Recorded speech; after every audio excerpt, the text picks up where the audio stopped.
Chapter 274. The Pope put the gnome card away and drew another card from the void of space. A five-colored spider was drawn on the card, crawling on top of a skeleton, using its web to wrap around the skeleton. A small line of text was written on the card. Web-weaving dead soul, arachnid. Following the dealer's order to control the corpse. Duration: 3 days. The Pope stared at the card and muttered, "Looks like I'll have to use a one-time use card now." She sighed and threw the card out. The card disappeared in the air. A large five-colored spider appeared on the ground. "Go. That will be your new home," the Pope said. Hearing that, the spider quickly crawled towards the king's body. It crawled into the king's stomach, spat out its web, and closed the wound from the inside. The king's lowered head suddenly looked up, his eyes regaining their focus. "Master," the king spoke. You will act as the king for 3 days," the Pope said. "Yes, I'll be going first." After the king finished speaking, he strode out of the room. The Pope took out a black card box and put the sharp-fingered gnome card inside. The gnome was screaming and jumping in a frenzy. His face was full of fear. This box seemed to have driven him mad. The Pope stared at the gnome card and said, "Reflect on yourself." Saying so, the box was closed. The inside was filled with silence and darkness. The Pope put the box away. A few moments later, a handsome man wearing a black robe came in and knelt on one knee. "When I came in, the nun serving you was saying that tonight's banquet is about to begin." "Yes, I understand," the Pope replied. In the Holy Church, the color of one's robe represents their responsibilities. A white robe is a monk. A red robe is a preacher of the Holy Church to the world, while a black robe is a devotee of the Pope and God. The man bowed and silently retreated to one side. He was the strongest warrior by the Pope's side, the leader of the 7 holy apostles. The Pope thought for a bit, then scowled.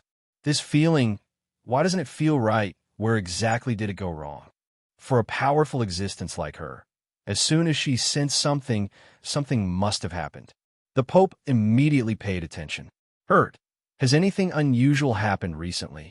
"Everything is under the control of the Holy Church. There are no abnormalities," the black-robed holy apostle called Hurt answered. "What about overseas? Did the Fushi and Federation do anything?" "No. That's strange. It shouldn't be an illusion."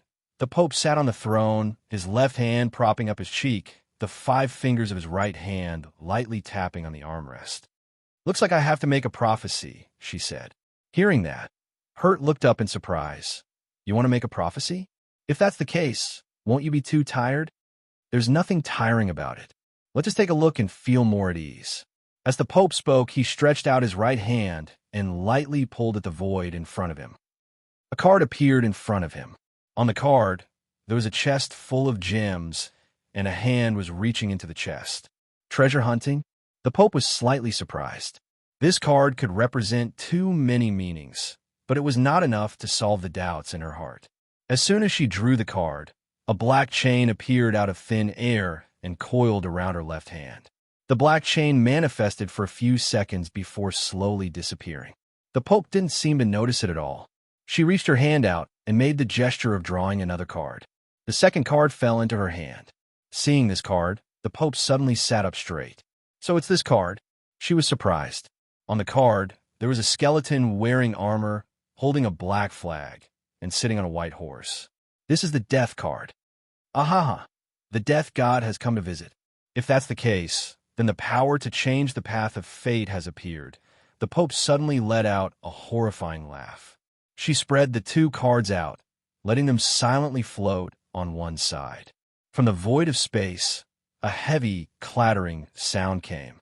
Another black chain appeared and coiled around her left leg. The black chain quickly disappeared. "Looks like I still need one more card to see the truth," the Pope muttered to himself. "Quite a bit of your power has been sealed away. Please don't make any more prophecies. With me here, no threat will be able to harm you," Holy Apostle Hurt hurriedly said. "It's fine. It's just a few chains. They'll only be able to trap me for a bit." The Pope didn't mind. "Not to mention, if anything happens, I can pay a small price to undo it now. Let me take a look at the final card of fate." Saying so, she reached her hand out and lightly drew another card from the void of space. The final card was held in her hand. At the same time, Another black chain appeared and coiled around her body.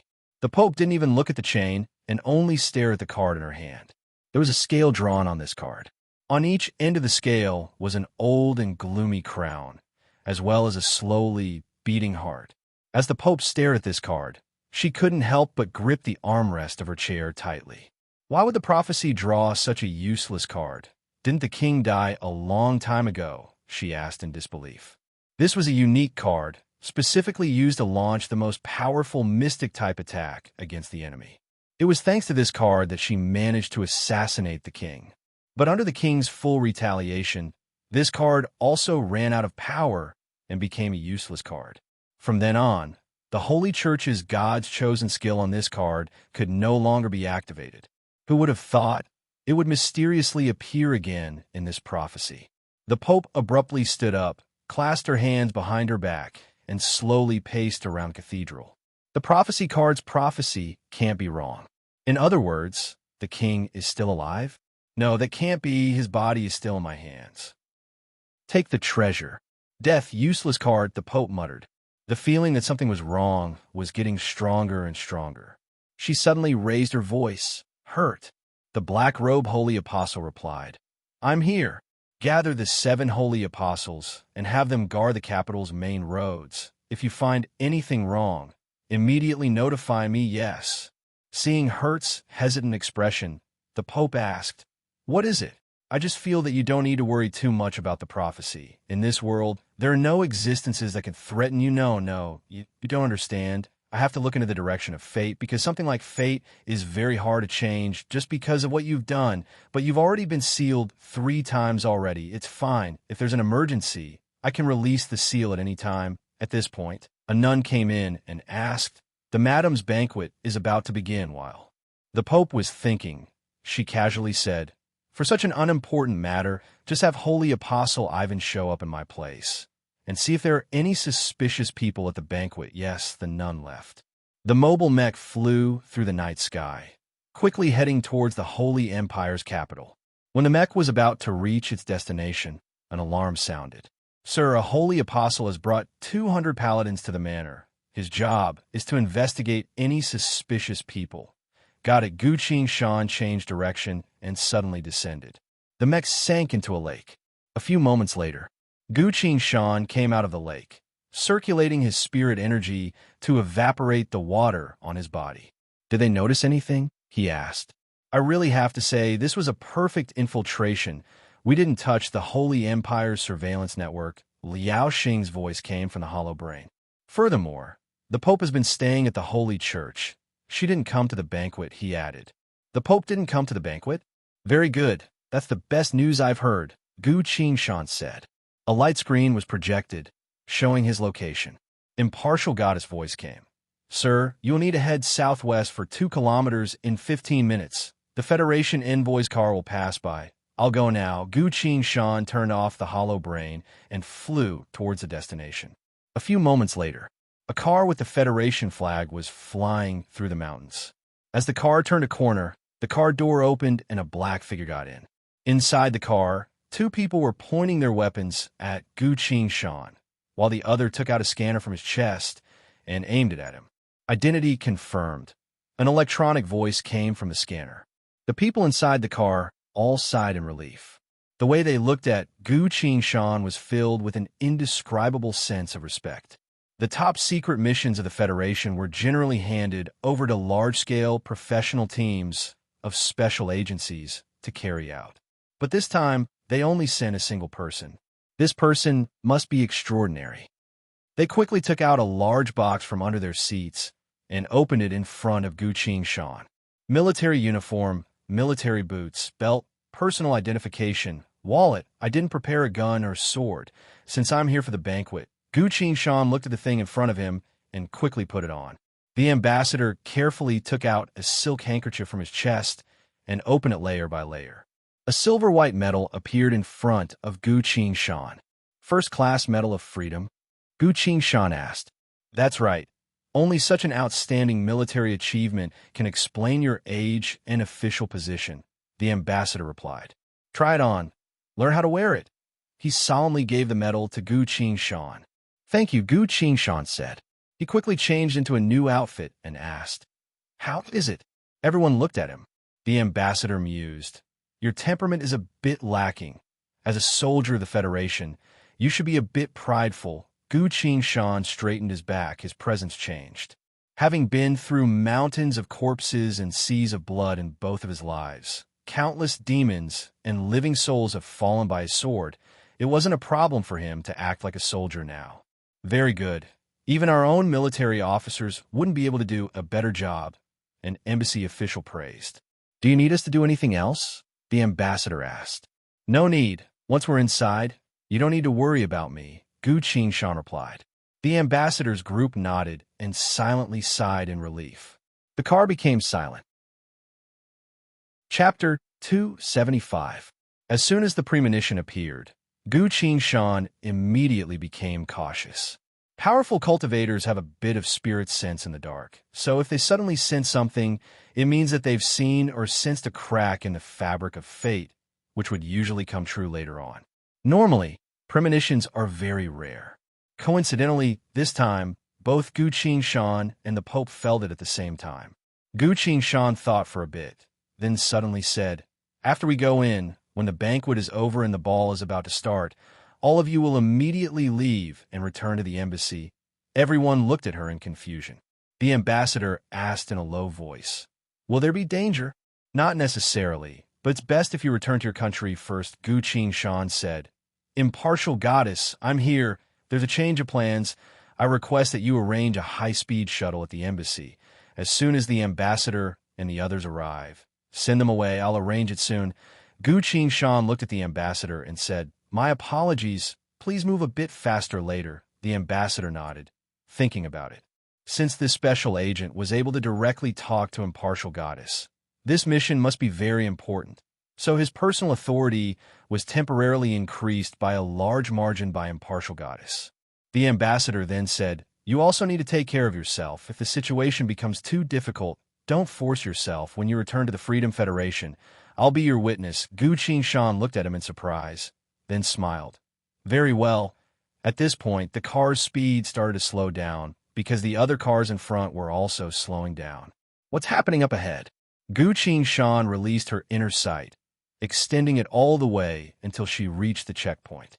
Layers upon layers of paladins surrounded an empty space. A tall, white-robed ascetic stood in the middle, observing the professionists who were tied up tightly. After looking at the professionists one by one, he spoke. "You now have two choices. The first is to be thrown into jail and endure all kinds of punishments. The second is to spar with me." He suddenly smiled warmly and spoke in a low voice. "If you win, I'll order you to be released." "Are you telling the truth?" the professionist hesitantly asked. "Saints never lie. You should know this." Although there was a smile and a gentle tone, the way the saints looked at them was exceptionally cold and heartless, as if they were living creatures in a slaughterhouse cage. The professionists looked at each other. All of them were tempted. "Then we'll spar with you." "Very well, untie me. Once you're ready, you can go." 5 or 6 professionals moved their bodies a little, made tactical gestures with each other, and launched a fierce and crazy attack. The white-robed holy disciple stood in place with his arms crossed, allowing the various attacks to land on his body. His robe had long been torn to shreds, and he could only bear his upper body, enduring all kinds of attacks such as frost, flames, knives, axes, guns, and cannons. Several breaths later, "Die! Die! Why aren't you dead yet?" Some of the attackers were already on the verge of tears. This was because there was not a single wound on the white-robed saint's body. Under the barrage of attacks, it was the professionists who were unknowingly heavily wounded, falling down one by one. The white-robed saint looked at the heavily wounded bodies on the ground, ignoring the fact that he was still being attacked, stepped forward and broke their necks one by one. He squinted his eyes, carefully observing the lifeless bodies one by one, as if observing his own masterpiece. He nodded in satisfaction. "Monster, monster!" One of the professionists who was still alive was about to collapse. The white-robed saint looked at him and spoke. "Using weapons against me is a blasphemy against God's representative in the human realm. You will use your death to atone for your sins." There was a deep viciousness in his cold tone, and under his feet, there was a pattern that was constantly emitting holy light. Gu Shan scanned it with her inner sight and immediately recognized what this pattern represented. This is the Holy Church's exclusive mystic type, God's chosen skill, atonement. Under the effect of the God's chosen skill, atonement, any attacker will receive 200% of damage, and the saint who has atonement won't receive any damage. The Holy Church's methods have always been cruel and inhumane, but all professionists can't help but admit that the Holy Church's God's chosen skill is ridiculously powerful. In history, the Holy Church has always been a vassal of the Holy Empire's royal family. The Holy Empire's royal family provided the Holy Church's seeds with the God's chosen awakening serum, while the Holy Church protected the royal family, protecting the Holy Empire.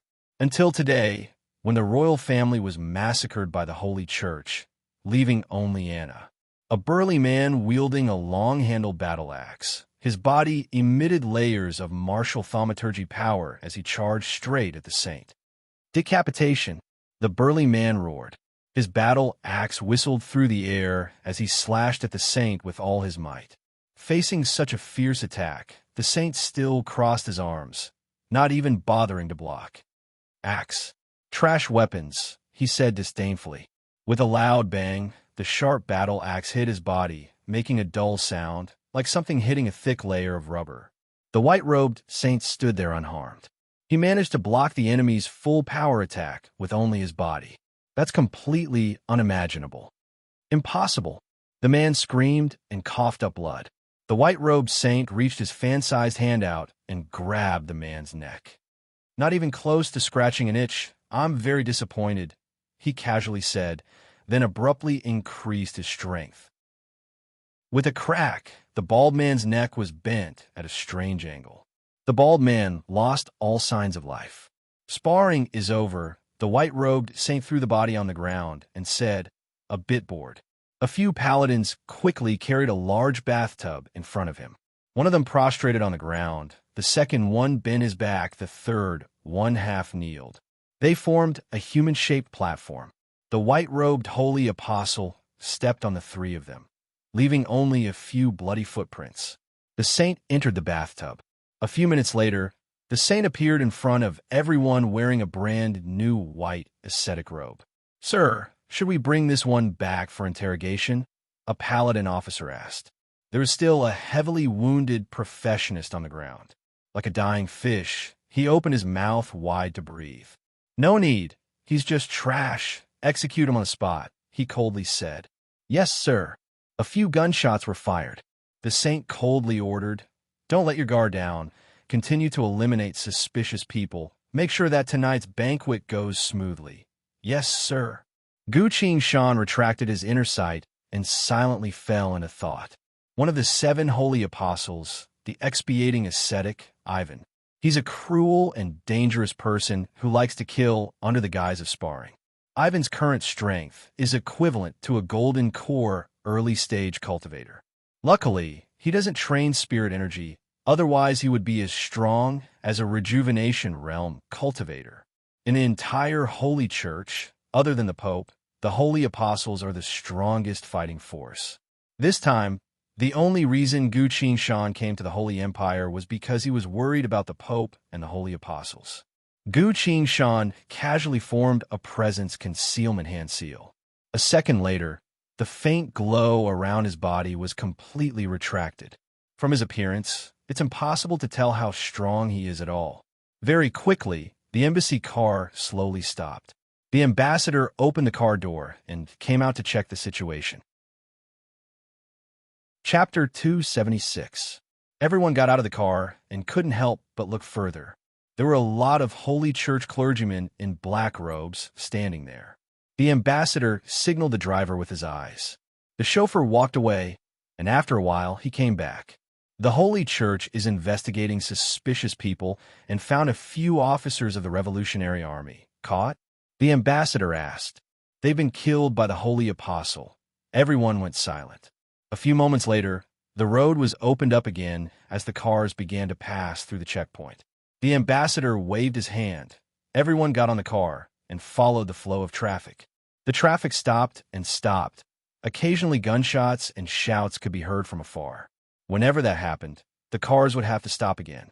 The ambassador sighed and muttered. Seems like there are quite a few forces that want to cause trouble at the banquet. Is the Holy Empire's situation already this chaotic? Gu Qing-shan asked. There are 3 forces fighting for power internally. The Fushi are secretly supporting us from the outside. The man-killer fiends and sea beasts are rampaging everywhere, but no one can stop them, the ambassador answered. The Holy Empire is now hell on earth, another official chimed in. Although Gu Qing-shan already knew this, she still couldn't help but sigh when she heard that. Inside the car, everyone's expression became gloomy. Finally, Gu Qing-shan's car arrived at the checkpoint. Someone shouted from outside. Report, this is the Federation's embassy car, diplomatic mission. Let them pass, a stiff voice said. The few of them turned to look outside, only to see the Holy Army standing on both sides of the road. A tall and majestic man in a white robe had his arms crossed as he observed the car. Holy Apostle Ivan. He squinted his eyes, his body leaning forward, looking like a ferocious beast ready to pounce on its prey. Through the window, Gu Qing-shan glanced at him. Ah, the Holy Apostle immediately sensed it. He knocked on the window. Gu Qing-shan rolled down the window and asked, "What is it?" The Holy Apostle glanced at his uniform, then at the Medal of Freedom and spoke. "I was wondering what was going on. So you're an officer from the Federation. What can I do for you?" Gu Qing-shan asked calmly. Saint's eyes were filled with cruelty as he said, "I haven't fought with the senior officers of the Federation. Are you willing to have a spar with me?" In the car, several people looked nervous. Gu Qing-shan laughed and said, "You're a saint, right? You stopped my car just to exchange pointers with me?" He appeared very excited. "That's perfect. I've always wanted to experience your holy church's God's chosen skill." He opened the car door and was about to walk out. Ivan, the saint, stared at him closely. Seeing his reaction, he was disappointed. Gu Qing-shan was dragged back by the ambassador. The ambassador poked his head out and said to Saint coldly, "Are you sure you want to fight with our officers? In a place like this?" The diplomatic group was invited to a banquet as guests, so being stopped on the road was already a very rude thing to do, but now they were even provoked by the host's subordinates, want to fight on the side of the road.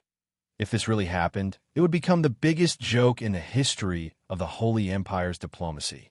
This would be a humiliation to the entire Freedom Federation, and the consequences would be unimaginable. Because of that, even though the ambassador was only a normal person, Saint Ivan didn't dare to say anything. The saint took a step back, too lazy to look at Gu Qing-shan anymore, and waved his hand. Let them pass, let them pass." The roadblock was quickly moved away. After a few miles, when one of the officers was about to say something, Gu Qing-shan waved her hand and pointed at her ear.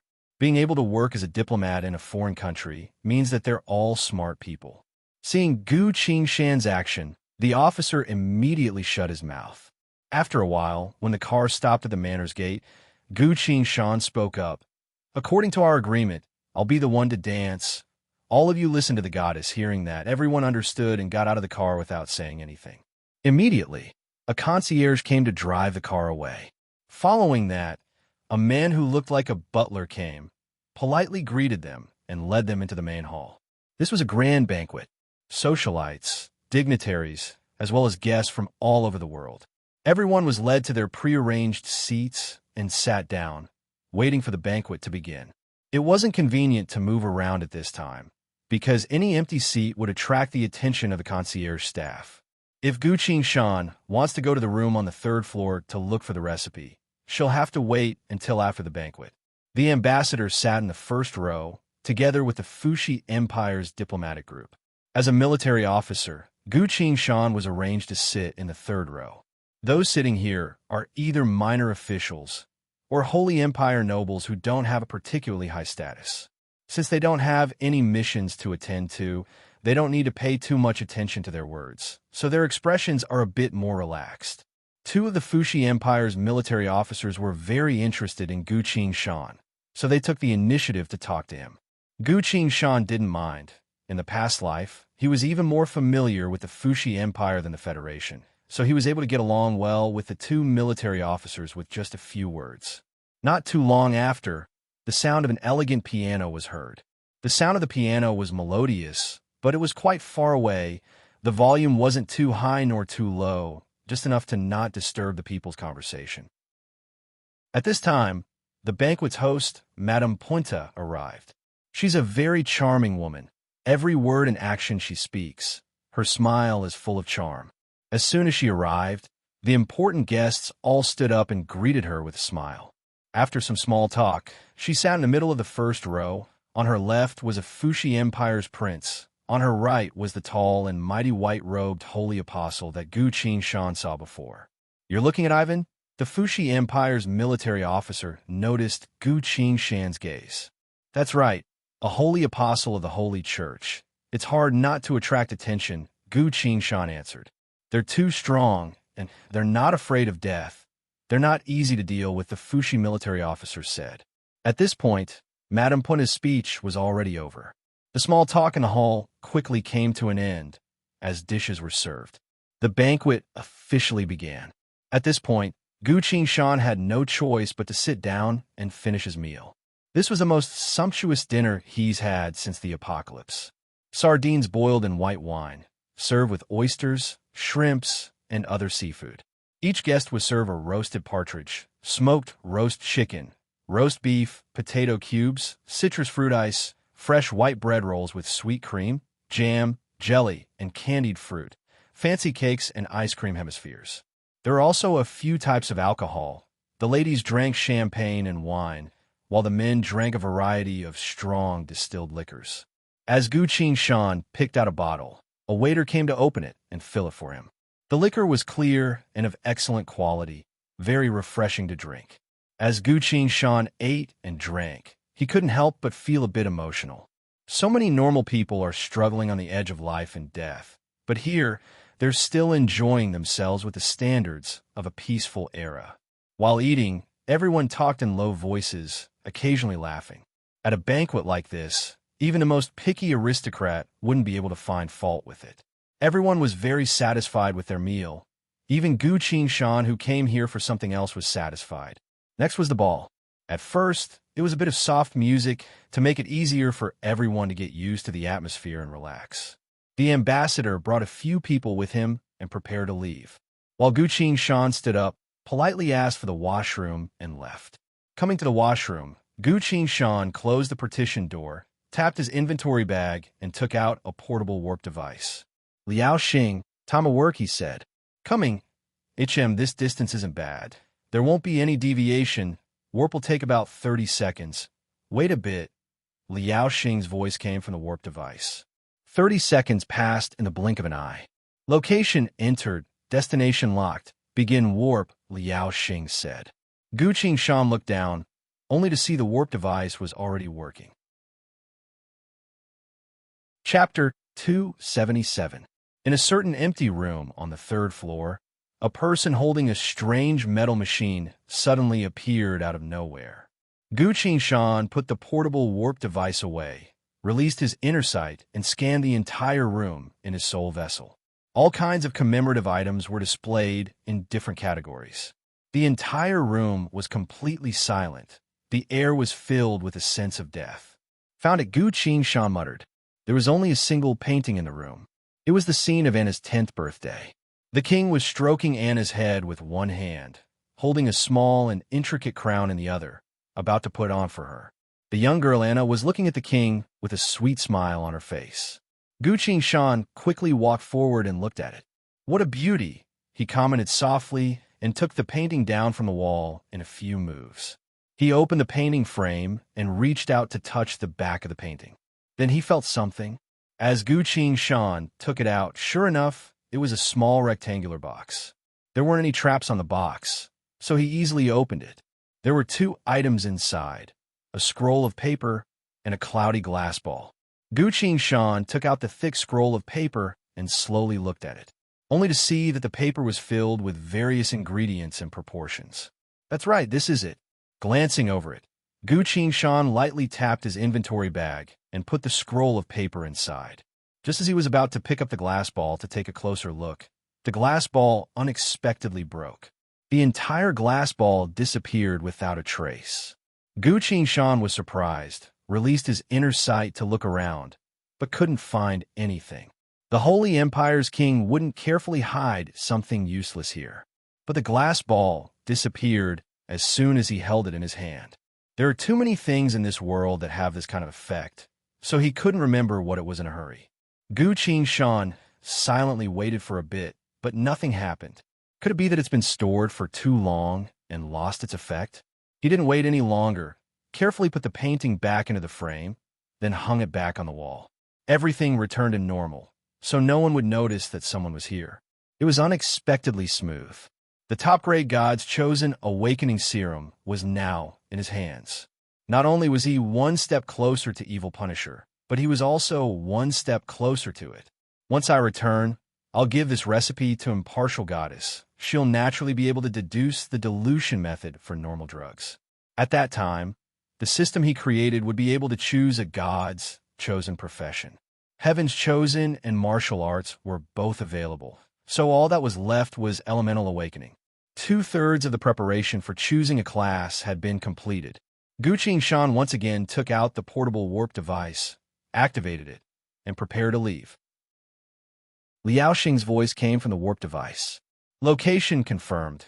Impartial Goddess is preparing to warp in 30 seconds. The Pope is still in the Holy See. Everything else is normal. Wait, St. Ivan has left. He's patrolling. His voice suddenly became louder. It's fine. I'm leaving now, Gu Qingshan said. Oh, that's right. Liao Xing seemed to feel that he was making a fuss over nothing, and said embarrassedly, Pay attention to the warp data. Thanks for your hard work, Gu Qingshan said, feeling very relaxed. After a sumptuous dinner, as well as the Holy Empire's national serum, Gu Qingshan felt that this night was perfect. While he was waiting to leave, he suddenly felt something wasn't right. As Gu Qingshan looked up, he saw a person standing in mid-air, silently looking at him. It was an old man, a haggard old man. The old man's body was transparent. His eyes were staring straight at Gu Qingshan. Who are you? The old man asked. Gu Qingshan was stunned. Where's Anna? Where's my little Anna? The old man muttered in disappointment. How regretful. After the soul artifact was opened, I can only exist for 10 minutes, but I won't be able to see Anna anymore. He lowered his head, showing a never-before-seen regret on his face. Your Majesty, Gu Qingshan exclaimed in shock. Gu Qingshan recognized it. This was the soul of the Holy Empire's king. Why, you're hiding here? He couldn't help but ask. Such a secluded place. How could Anna come here to find you? The old man muttered. She'll definitely come. The God's chosen awakening serum is the foundation of the kingdom. As long as she's alive, she'll definitely come. Gu Qingshan still wasn't assured, so he scanned it with his inner sight. This really is the king's soul. But after a person dies, their soul can't stay in this world for too long. Could that unassuming transparent glass orb really be a soul artifact? If this isn't a dream, then the Holy Empire's king had already prepared for this day. He knew that he would most likely die at the hands of the Pope. The king wanted to see his daughter Anna again at the very end. Gu Qingshan couldn't help but think about it. In the past life, after the king's death, did Anna ever see the king's soul? This painting was given to Madame Punta by the king. After the king's death, Anna's soul was taken over by the gnome, becoming the gnome's food and nourishment. At the time, she was completely imprisoned, so she didn't have this freedom, nor did she have the mind to look for a copy of this serum. By the time Anna was able to restore the Holy Empire with the help of the Fuxi Empire, the Holy Empire was already in ruins. Madame Punta also lost her life in the war, and this painting was nowhere to be found. It's unclear whether the king's soul has always been sealed or opened by someone else. Either way, the Holy Empire's God's chosen awakening serum was cut off. If that's the case, in the past life, Anna must have missed the chance to meet the king. Gu Qingshan sighed and said, Please wait a moment. I'll bring Anna here right away. The old man suddenly looked up, his eyes regaining their focus. Can I really do that? He was almost trembling as he asked. Of course, saying so. Gu Qingshan quickly made some adjustments on the warp device. HM? What happened? Did you lose connection on your side? Liao Xing's voice came. Is Anna here? She is. You warp her over. Ah.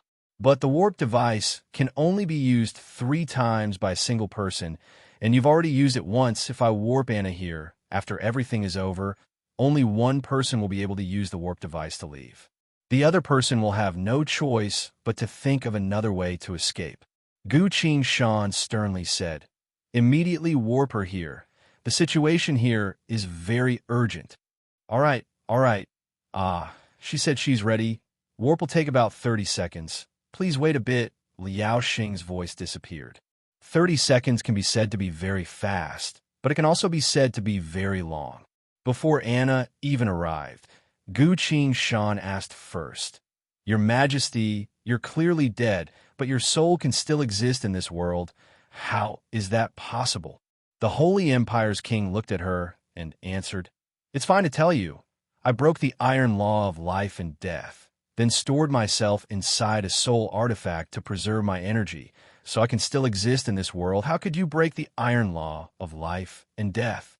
A human wouldn't be able to do that, Gu Qingshan pursued. Because I've already paid the price. What price? 10 minutes later, my soul will dissipate. Gu Qingshan was stunned. After a few seconds, he regained his composure and asked, Isn't that a heavy price to pay? Why did you do that? I want to see Anna, the king answered. Gu Qingshan couldn't understand. But if you do that, you'll completely disappear, unable to exist in any world, unable to obtain any new life. The king's eyes were full of sorrow as he spoke in a low voice. If I forget Anna, then I'll become another person, no longer the real me. Gu Qingshan was stunned. The king sighed. Anna, my child, after I disappear, she'll be the only one left to live in this cold world. This is my fault? No, father, this is not your fault. Anna appeared in the display room. She bit her lip. Tears flowed down her cheeks as she tried to touch the king's face with her trembling hand. Her slender fingers went through the soul, but couldn't touch anything. Father, why do you have to do this? She was crying. You should have gone to the other world. That way I could live in peace. But now you can't even protect your soul. No, you won't live in peace. I know you too well. You'll definitely place the entire family's fate on your shoulders. Daughter, you don't have to do this. The king stared at his daughter, seemingly trying to engrave her in his heart. Anna, I've been too strict with you before, but everything I've done was to train you, to help you better inherit the Holy Empire in the future. Now, I have to say this, if I could do it all over again, I'd rather you never learn so many things. As long as you live well and don't suffer, even if my soul disappears, my heart will still be happy. Gu Qingshan's hollow brain suddenly lit up. Sir, there's an emergency. Someone is coming upstairs, Impartial Goddess reported. Who is it? One of the 7 holy apostles. Ivan, hurry. Liao Xing urged her. Gu Qingshan, we don't have much time. Hurry up, Zhang Yongho's anxious voice followed.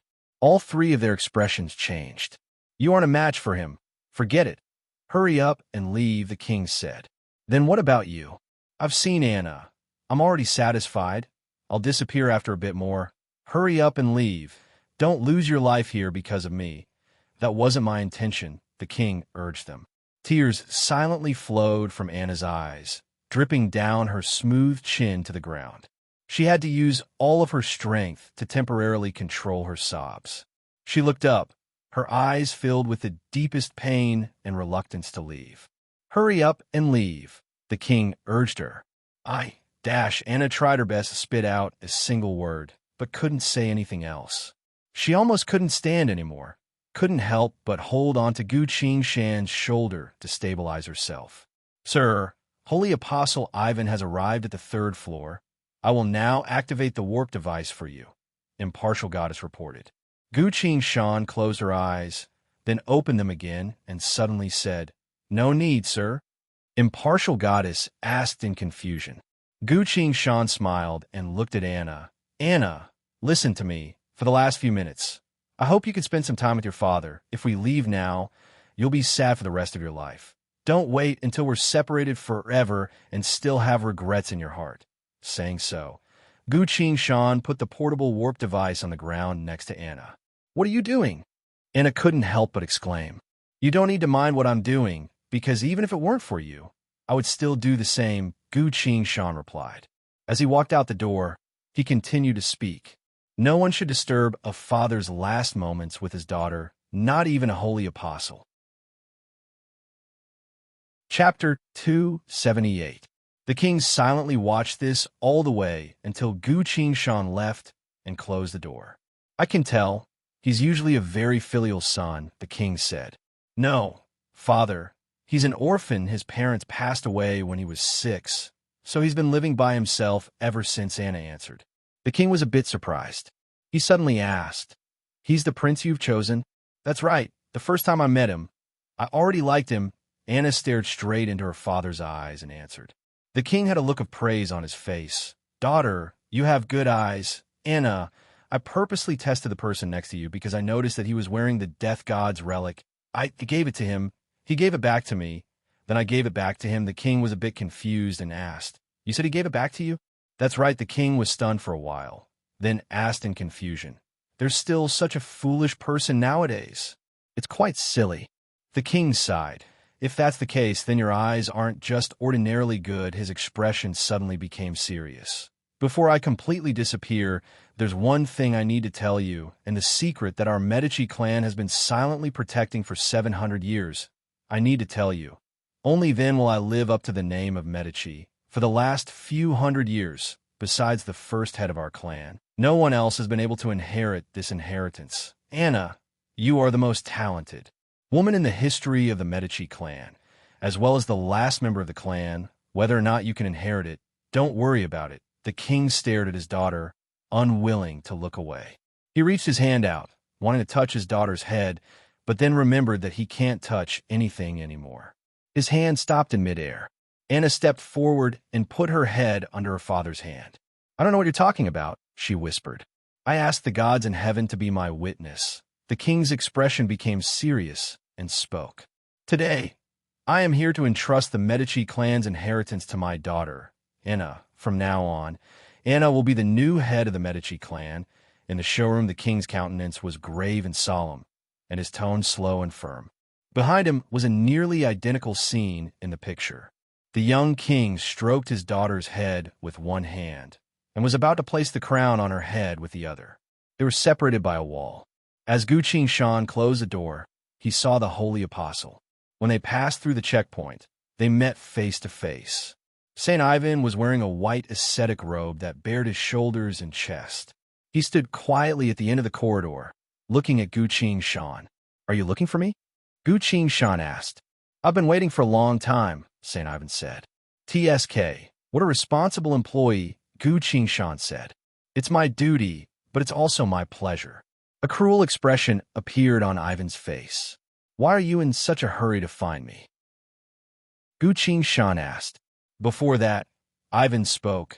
According to procedure, I have to tell you that guests are not allowed to enter this place. Saint's face showed a hint of a smile, like a cat that found a mouse's trail. Is that so? I think I'm lost. Gu Qing fixed his collar, fixed his hair, then changed his title to UG General. He quickly walked towards her.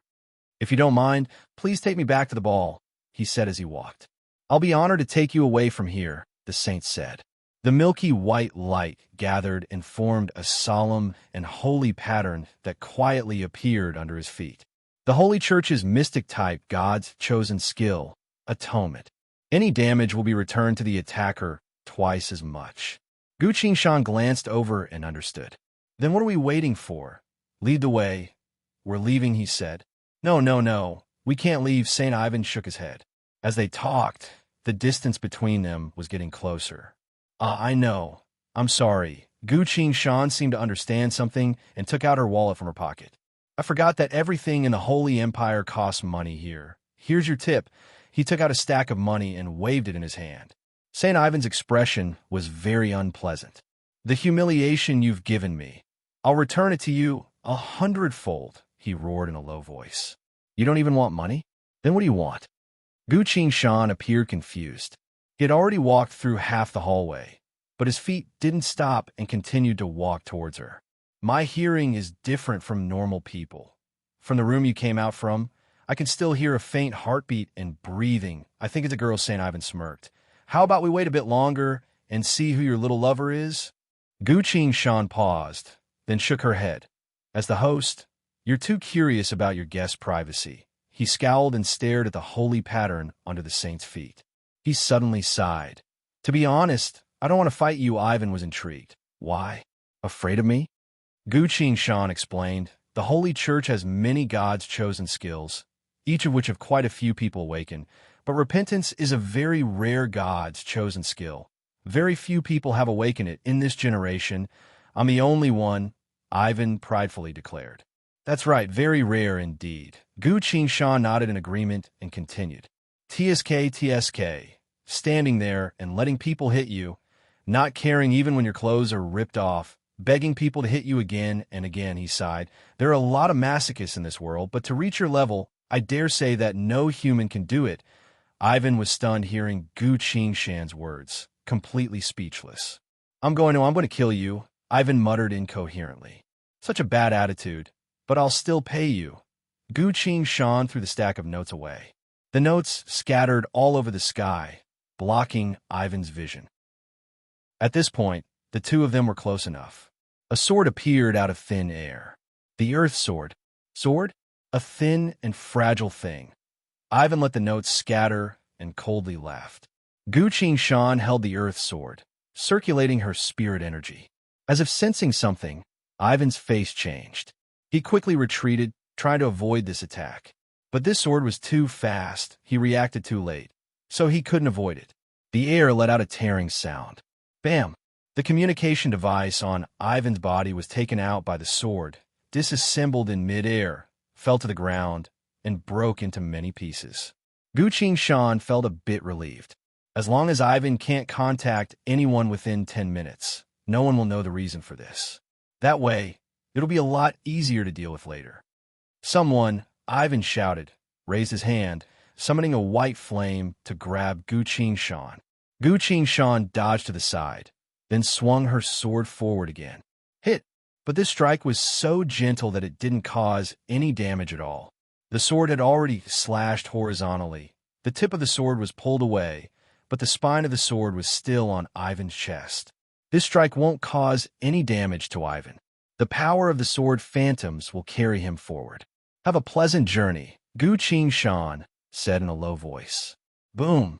The entire hallway was hit by the sword chi, turning into rubble. Holy Apostle Ivan was enveloped by a cluster of sword phantoms, then disappeared without a trace in the blink of an eye. Chapter 279. The 60,000-ton earth sword was struck by Gu Shan's full power thanks to the power of the sword phantom. Most likely, Ivan won't be able to return in a short amount of time. Gu Shan sheathed his sword. In reality, in the past life, after much thought, people finally came up with a few ways to bypass atonement. However, these methods all required very brilliant methods, very powerful techniques, and very good controllability. The only thing Gu Shan did was to avoid the enemy's attack. After all, he needed to buy 10 minutes for Anna. Even so, it doesn't affect the power of atonement as a god's chosen skill. Gu Shan looked at the end of the hallway, where there was only a large, empty hole. He then looked at his shoulder, where a pure white ball of light was silently resting. This was what Ivan did his best to stick to him when he was flying away. As soon as the ball of light touched him, Gu Shan used spirit energy to block it off. This is a type of symbol that represents the Holy Church's enemies. As long as they're close enough, any high-ranking holy apostle will be able to sense this symbol. Luckily, Gu Shan was quick enough to block it off. Otherwise, this symbol would attract even more powerful enemies. The people downstairs heard Ivan's call, as well as the commotion caused by that sword strike. More and more believers try to find their way here. A series of footsteps came closer, mixed with the sound of people talking. Gu Shan spoke. Impartial goddess, I'm here. I've left the warp device in the display room. After 10 minutes, the king's soul will dissipate. Immediately use it to send Anna back. Understood. Liao Xing wants to talk to you, sir. Connect. Liao Xing's serious voice came from the hollow brain. Yi Fei Li wants to save you. Don't let him come. As soon as he appears, if he's found out, it'll be very troublesome. I also think so. That's why we still need to rely on technology at crucial times, Liao. Xing pridefully said. Do you have any good suggestions? Gu Qingshan asked. Liao Xing quickly replied. My hidden warp point in the Holy Empire's capital is currently charging. Impartial Goddess knows where it is. All you need to do is get there as soon as possible, Gu Qingshan replied. If I go there, the warp point will be exposed. It doesn't matter. After you leave, it will self-destruct. Very well. After Anna leaves, I will use this method to leave. Also, where's the Pope? Gu Qingshan seriously asked. The Pope has always been in the Holy See. Gu Qingshan was a bit relieved, saying, if she makes a move, immediately notify me. I will do whatever it takes to leave the Holy Empire. Okay, I'll keep an eye on it. Okay, I'll treat you to dessert when we get back. Gu Qingshan hung up after saying that. Several people in black priest robes rushed up the stairs. They looked at the big hole at the end of the corridor, then looked at Gu Qingshan and shouted nervously. Who are you? Don't move. Tell me your name. Where is Mr. Ivan? Quickly notify the others. As they spoke, Gu Qingshan shook his head, swung his sword horizontally, and lightly knocked it on the ground in front of him. As if he was hit by a meteor, the floor in front of him split open. The floor continued to fall down until it reached the feet of the priests. Without any other choice, the priests could only follow the falling floor and lightly jump down.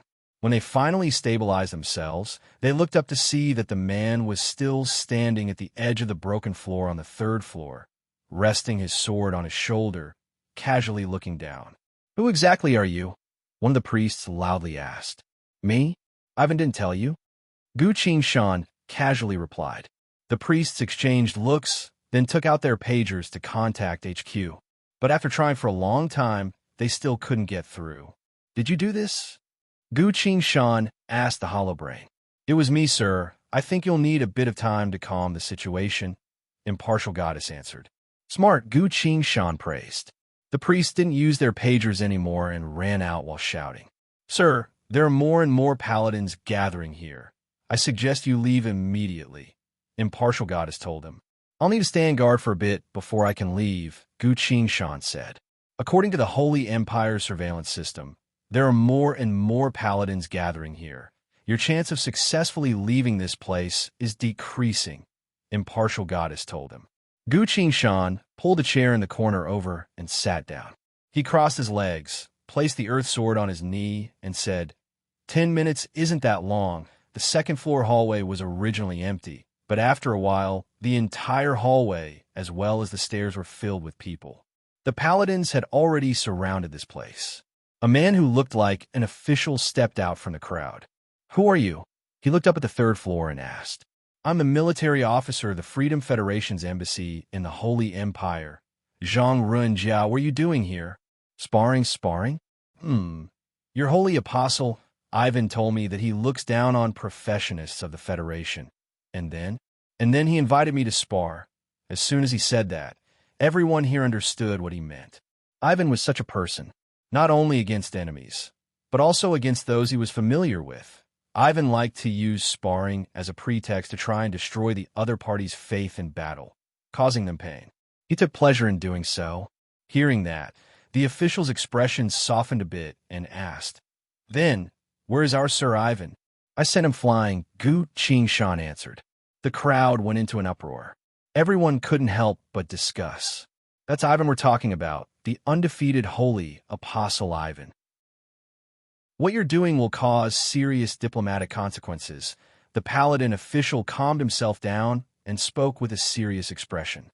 You're overthinking it. This is only a small after-meal exercise.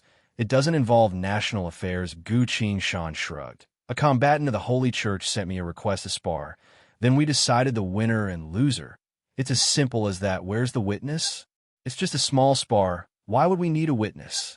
Which means this is a spar between martial artists, and you don't represent the nation's will? This kind of spar seems to be very common, Gu Qingshan said, as if it was a fact. Indeed, a spar between professionists is often used as a show to liven things up in grand banquets, as well as a form of gambling. Everyone at the scene would place bets on both sides. betting on who would win or lose. This kind of gambling has existed since ancient royal banquets, even now. But everyone looked at the large hole at the end of the hallway, then at Gu Qing-shan. Gu Qing-shan apologized. To be honest, he doesn't like me, and I don't like him either, so I wasn't paying attention and didn't control my strength well enough. 7 minutes left. Impartial goddess lowered her voice and said, "Since your spar is over, please come down. We'll be cleaning up the mess," the paladin official said without changing his expression. The reason he was able to sit in his current position wasn't because of his strength, but rather because of his intelligence. He felt like something wasn't right about this. Holy Apostle Ivan couldn't be contacted.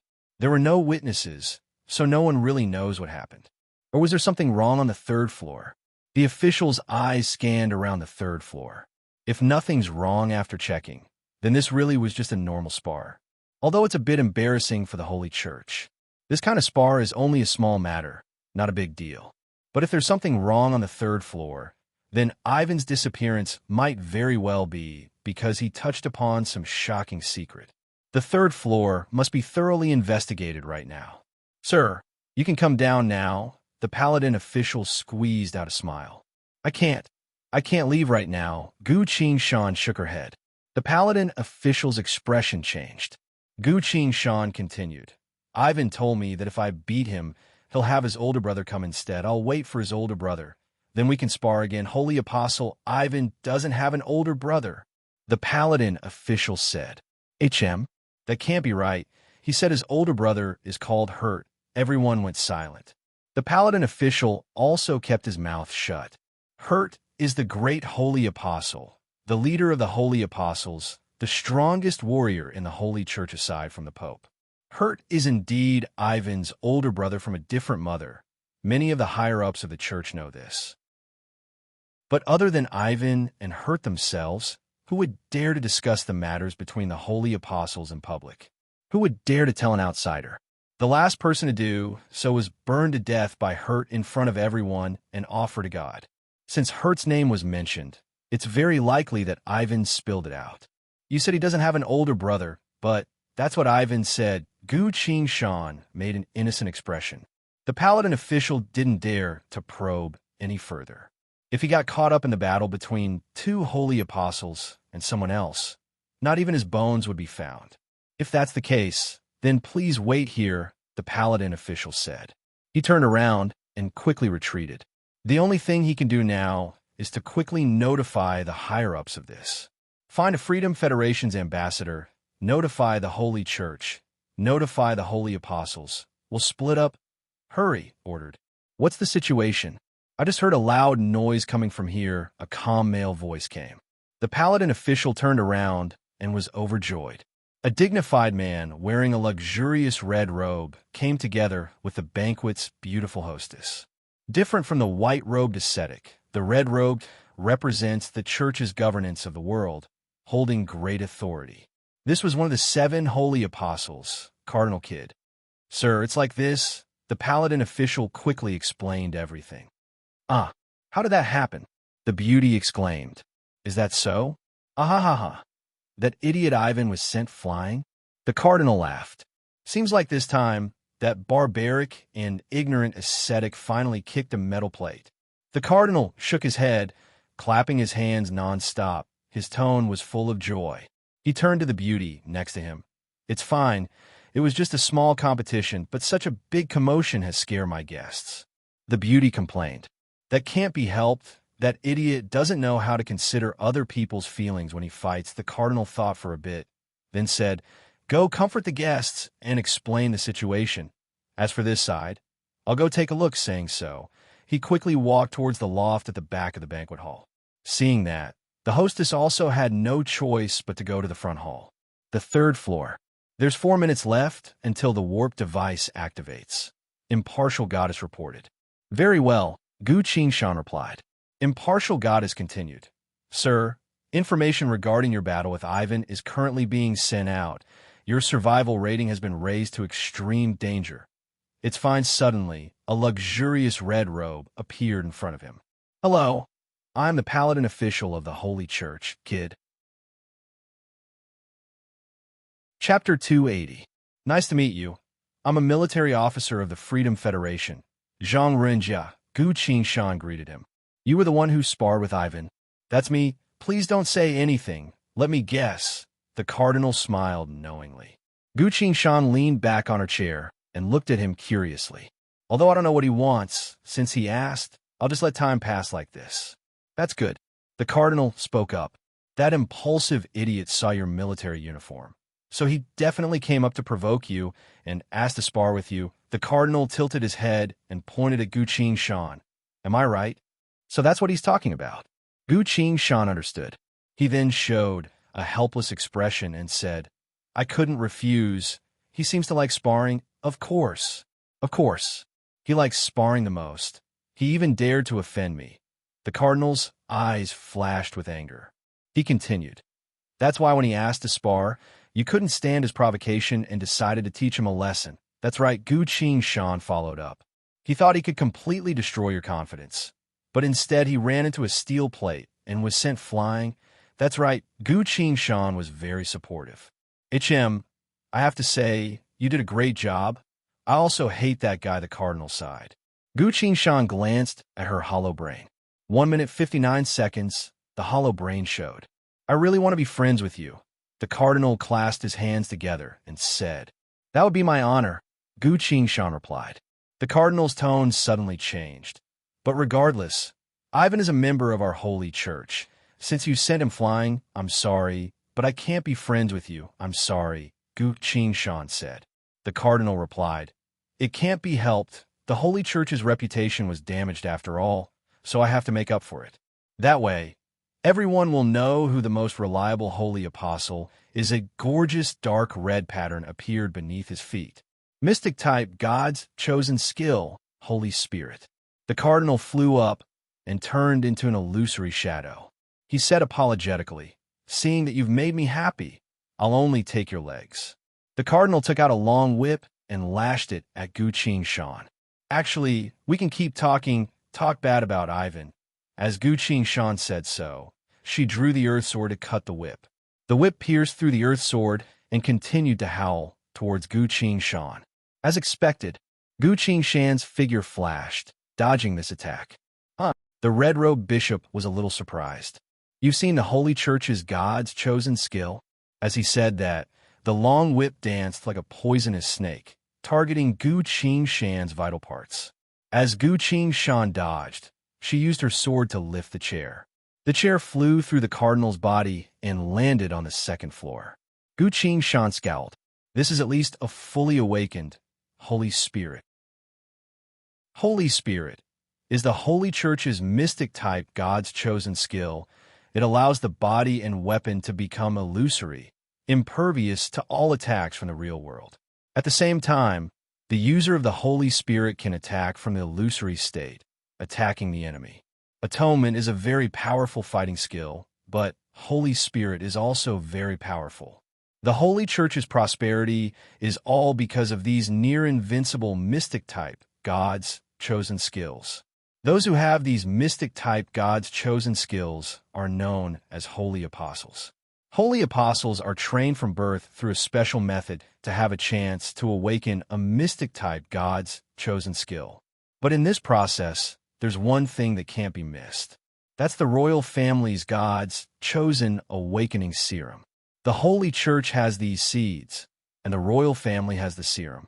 That's how Saint Orlank Empire's glorious history came to be. Gu Qingshan quickly retreated, switching her title to Sword 15. A God's chosen skill like Holy Spirit is the bane of sword cultivators like Gu Qingshan. Only Sword 15, his title skill, Sound Shock, has any effect on the enemy. Sound Shock, primary during the attack. The weapon will interfere with the enemy's soul vessel. This is the only non-physical attack skill he has.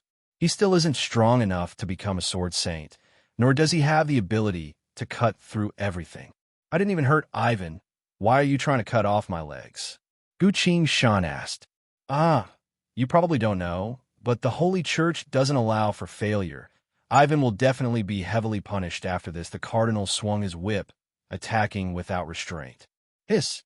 As the sword came, The cardinal didn't even look at it and muttered, "This kind of attack won't." His words were cut off. The sword still missed, but there was a trace of pain on the cardinal's face. He instinctively touched his nose. Blood came out. "Did you hurt me?" He looked at the blood on his finger and couldn't help but ask. A glorious holy light began to emit from his body. Suddenly, impartial goddess voice came. "Time's up. Warp device activating. Please be careful, sir." "What's the matter?" "The other holy apostles have received the relevant information and are quickly approaching. The Holy Church's army is about to finish assembling." "All right, I understand." Gu Qingshan's expression turned serious. The cardinal's expression changed and shouted, "Who are you talking to?" He suddenly heard a small noise coming from a room on the third floor.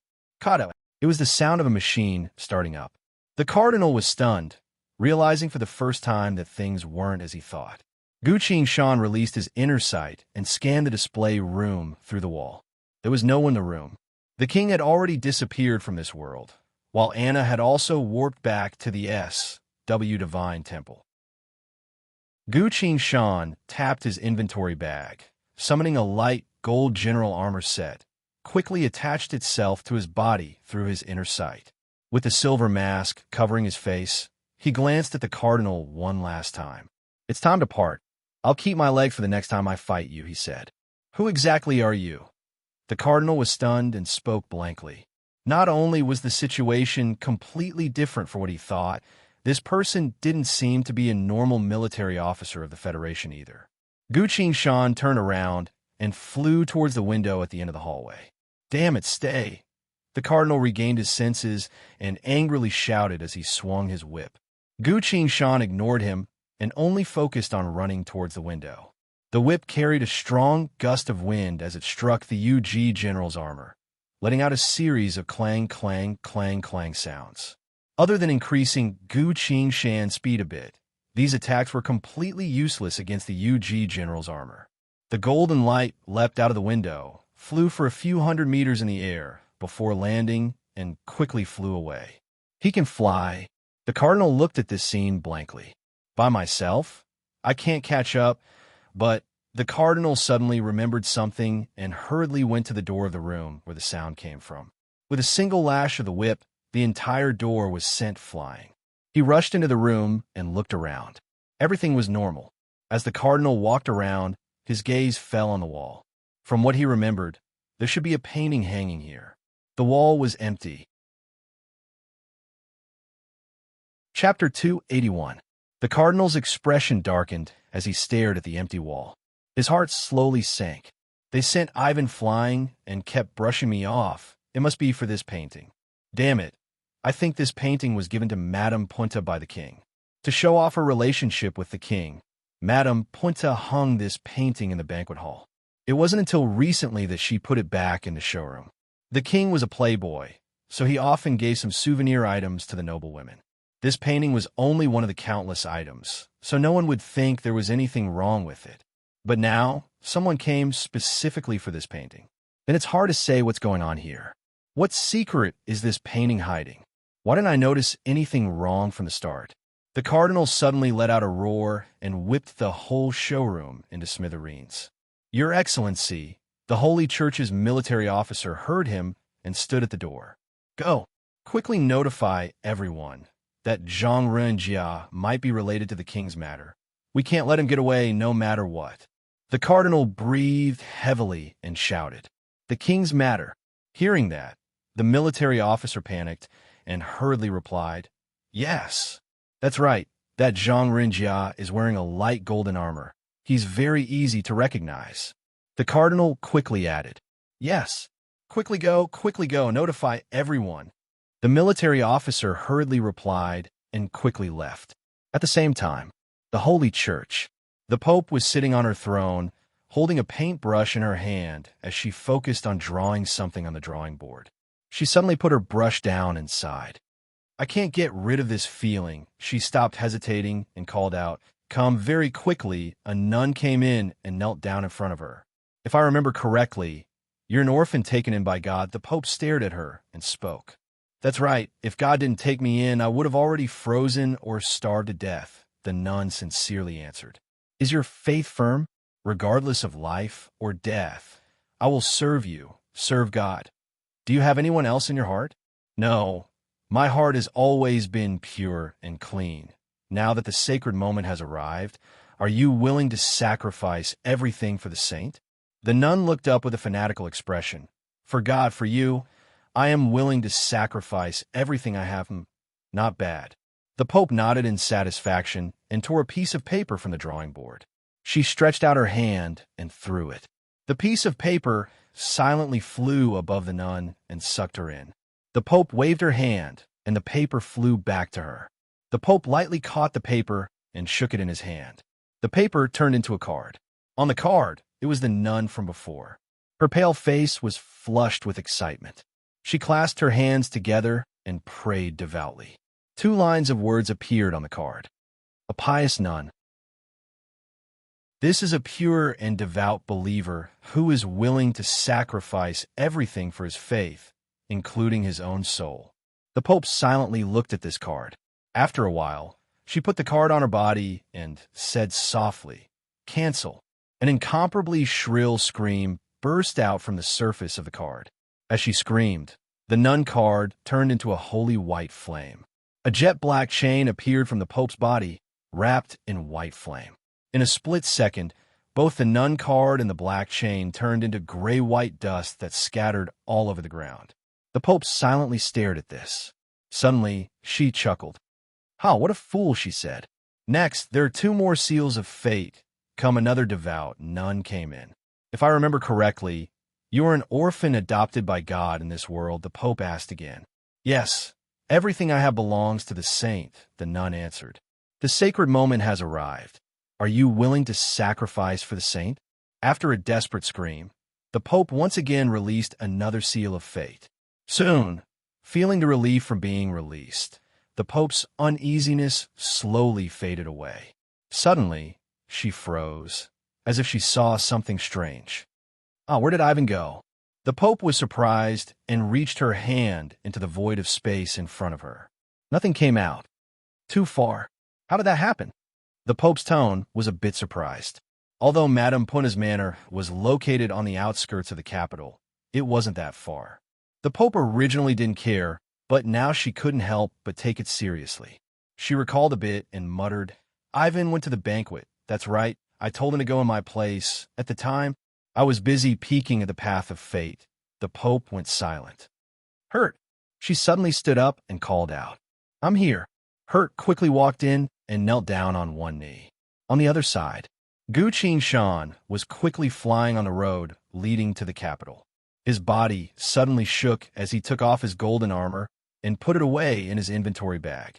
After that, Gu Shan formed a hand seal. The improved version of the super presence concealment technique was activated. His presence completely disappeared. Gu Shan's movements were fast and stealthy, quickly arriving at a lake. There was a large boulder by the lake, almost as tall as 3 people. As Gu Shan glanced over the boulder, he suddenly stopped. He walked in front of the boulder, swung the earth sword, and cut a hole in the boulder like it was tofu. Looking at this hole, Gu Shan was very pleased. After cutting the hole, it was just enough to fit a single person. Not to mention how careful Gu Shan was, the entire boulder that he cut out didn't have a single crack on it, nor did any stones fall off. As long as he cut out a part of it from the inside, he could easily put it back. Just like that, a very ingenious hiding spot was created. Without hesitation, Gu Shan quickly finished dealing with the inside of the boulder and put the outside back in. Time slowly passed. A dignified voice resounded across the night sky. This was the voice of a saint. "Seal off the road, seal off the lake. Do not allow anyone to enter or leave. Violators will be killed." Following this voice, a vast white light covered the sky. A cluster of light came from afar, landed on the surface of the lake, and silently floated there. As the light faded away, a handsome man wearing a black robe appeared. The strongest saint of the Holy Empire, the strongest person in the Holy Church aside from the Pope, the great Holy Apostle Hurt. He's finally here. Among the 7 holy apostles, he was the only one who could use his vast holy power to float in the air. As soon as he found out about the situation, Hurt immediately came here, but it was too far that he only arrived now. Pure white holy light surrounded him, forming a pair of wings of light on his back. He lightly hovered in the air, circling around and searching. When he found out that Ivan was sent flying, he felt his blood boiling. Someone actually dared to offend a holy apostle like this on this land. His little brother was beaten to the point where he couldn't even find the enemy. That idiot kid didn't even manage to capture him. Kid doesn't even know what he wants that painting for. This was an unprecedented humiliation for the holy apostles. I can't let that person escape. I have to catch him and return this humiliation to him 1,000 times over. The great holy apostle flapped his wings and flew around in irritation. According to the military's report, that person couldn't be found anywhere else. It's very likely that he's hiding nearby. But this guy is very sly. Hurt had to search for a long time before he found this place. Hurt's specialty isn't tracking, but fighting. Patiently looking for the enemy's traces bit by bit like this. He couldn't hold back his anger anymore. Damn bastard. Wait until I find you. I'll make you taste all the punishments in the world. Hurt couldn't help but roar. Suddenly, Hurt stopped in midair, his gaze focused on a certain spot. Slowly and silently, he arrived in front of a huge rock. That's right, it's this feeling. This is Ivan's holy mark. Although it's already very weak, it's still occasionally giving off a faint ripple. Well done, Ivan. Hurt held his breath and carefully checked the mark on the rock. Just as I thought. If it weren't for the mark's guidance, he wouldn't have been able to find this place. He continued to carefully observe the large rock. Although the enemy hit it very well, the thin line that cut the rock was still found by Hurt. Looking at the thin line, Hurt couldn't help but praise it. To be able to cut a rock like this, not only does it require an extremely sharp sword, but it also requires a high level of swordsmanship.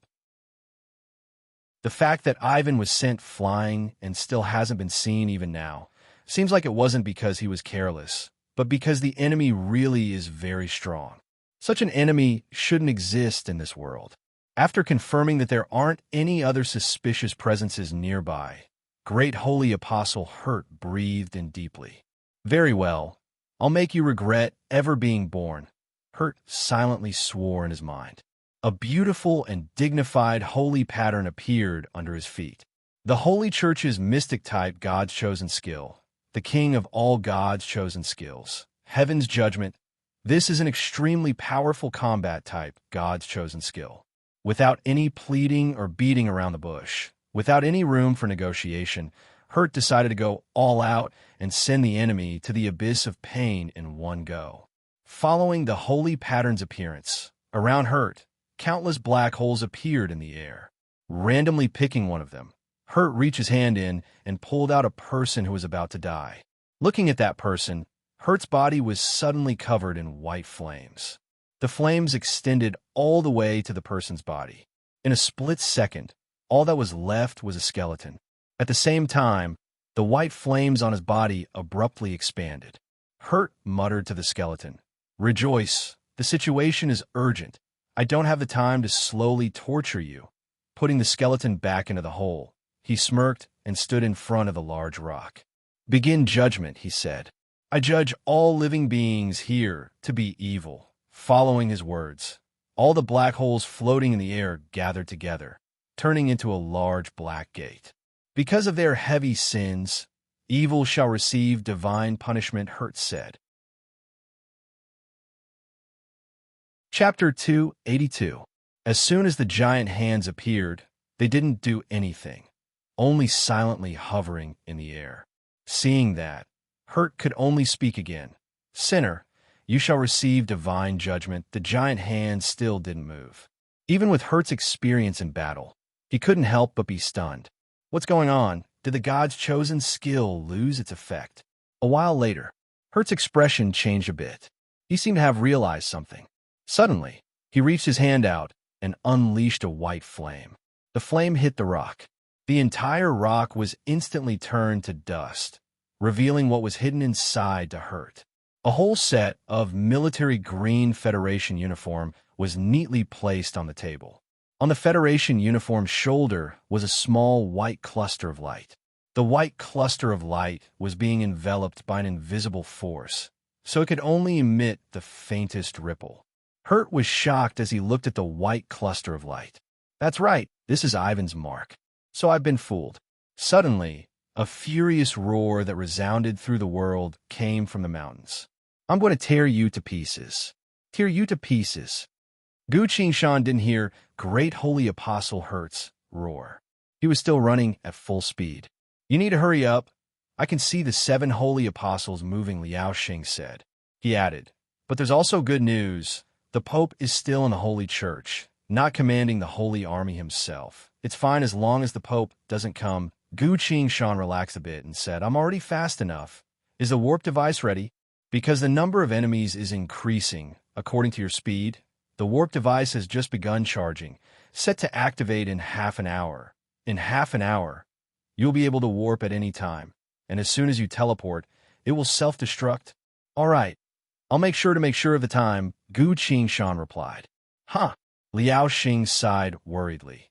To be honest, the Holy Army's reaction speed is very fast. Their arrangements are also very timely. I'm afraid you won't be able to escape. If I can't, I'll just kill my way out, Gu Qingshan casually said. Yifei Li's voice suddenly rang out. I'm ready. If you can't, I'll go save you. Don't ever come. You can't even deal with a single saint that I've met before. The other side fell silent. Gu Qingshan ran for a bit more, then suddenly felt a bit strange. Impartial Goddess hasn't said anything for a long time. He asked, Impartial Goddess, are you there? Please wait a moment, sir. I'm currently solving a problem. Impartial Goddess' voice came. What are you doing? Gu Qingshan asked. Impartial Goddess didn't answer. This was the first time she didn't answer Gu Qingshan's question. But very quickly, Gu Qingshan's optical computer lit up and an innumerable amount of data flowed through the screen like a waterfall. All firewalls have been breached. Begin remote monitoring of the Paladin's command system. Impartial Goddess' voice was heard, carrying a sense of seriousness. Preparations complete. Impartial Goddess has entered war mode. All enemy intelligence received. Beginning war strategy generation. With the goal of safely reaching the warp device, 749 strategies have been generated. Selecting the strategies with the highest success rate. Number 12, 319, and 628. 326, 8314 simulations completed. Among them, number 319 has the highest success rate. Selecting strategy 319, real-time map. Execute. A real-time map was displayed on the hollow brain screen. Impartial Goddess' voice was heard again. Sir, the blue that represents you, the green strip represents a safe path, the red square represents the Paladin's army, the black represents the 7 holy apostles. From now on, I will be your navigation guide. Please take a detour from the southeast direction to avoid a holy apostle and 400 paladin. Got it. Gu Qingshan stopped for a bit, followed the real-time map on the hollow brain, and continued to move forward. Continue forward. 6 minutes later, move 1 kilometer horizontally to your left to avoid the 2nd holy apostle. Impartial Goddess answered. Gu Qingshan did as she was told. There's a roadblock 2 kilometers away. 700 people are lying in ambush on the south side of the mountain. Please do not take the left path. Make sure to take the right path. Finally, Gu Qingshan entered the capital, quickly heading towards the warp device. Perhaps it was Liao Xing's bad taste, but the warp device was set up at the Holy Empire's Grand Circus. At this time, the circus was in the middle of a performance. Today was the monthly Grand Circus Festival. The animals took turns to make difficult moves, causing the audience to burst into exclamations. Several clowns, real clowns, made various comic gestures to amuse the multitude of spectators. Gu Qingshan went in from the backstage, avoiding the hurried figures, and kept moving forward. Where exactly is it? Gu Qingshan quickly asked. 30 years ago, that place was a makeup room, a place where a few pretty girls used to do their makeup. I don't know anymore, Liao Xing answered uncertainly. You set up the warp device here. Aren't you afraid that the circus will go bankrupt? Gu Qingshan couldn't help but complain while moving forward. This is the biggest circus in the world. If it goes bankrupt, I'll accept it, Liao Xing answered. Which room is it? Gu Qingshan asked. The 7th room. The one on the left after you go in. Open it. The warp device is inside the wall. Liao Xing's voice became calm and prideful. There seems to be some commotion outside the circus. Look, the paladins are here, but they couldn't stop you in time. That's right, Zhang Youngho's voice also came. By the time you came back, they still wouldn't have time to get in here. Hurry up and come back. Everything is finally over, and his voice came right after. She rarely used such a gentle tone to speak. Hearing it made Gu Qingshan feel an inexplicable warmth. The 7th room. Gu Qingshan looked through the room numbers one by one. Storage room, animal room, prop room. Liao Xing Gu Qingshan gritted her teeth. The 7th room is a female changing room. What? Liao Xing's voice was full of joy, which means they haven't changed at all over the years. Bang! A heavy sound of impact came from the hollow brain. Then came the sound of noise. Finally, and his voice came, knock before you go in, got it? Go in, turn on the device, and warp back. Don't waste any time. Zhang Youngho's voice faintly came. Gu Qingshan suddenly remembered something and released her inner sight to scan the stage. There were no empty seats. All of them were adults and children who came to watch the circus, but from the looks of it, a lot of people had already left. The paladins were guarding every entrance, trying to disperse the crowd. Impartial goddess Gu Qingshan spoke. I'm here. Please speak quickly, sir, Impartial goddess replied. How powerful is Liao Xing's self-destruct warp device? It's extremely powerful, but don't worry, sir. The paladins have already arrived and are currently driving the crowd away. By the time you finish warping, the crowd will have already left the explosion's range. Gu Qingshan finally calmed down. He reached out and knocked on the door. Please come in, a female voice came from inside. Gu Qingshan pushed the door open and went in. Zhang Youngho's frenzied voice came from the hollow brain in his breast pocket. He's gone. The Pope suddenly disappeared. Chapter 283. Inside the room, an elegant lady was sitting at the very center of the room. The lady wore a white robe with a veil over her face.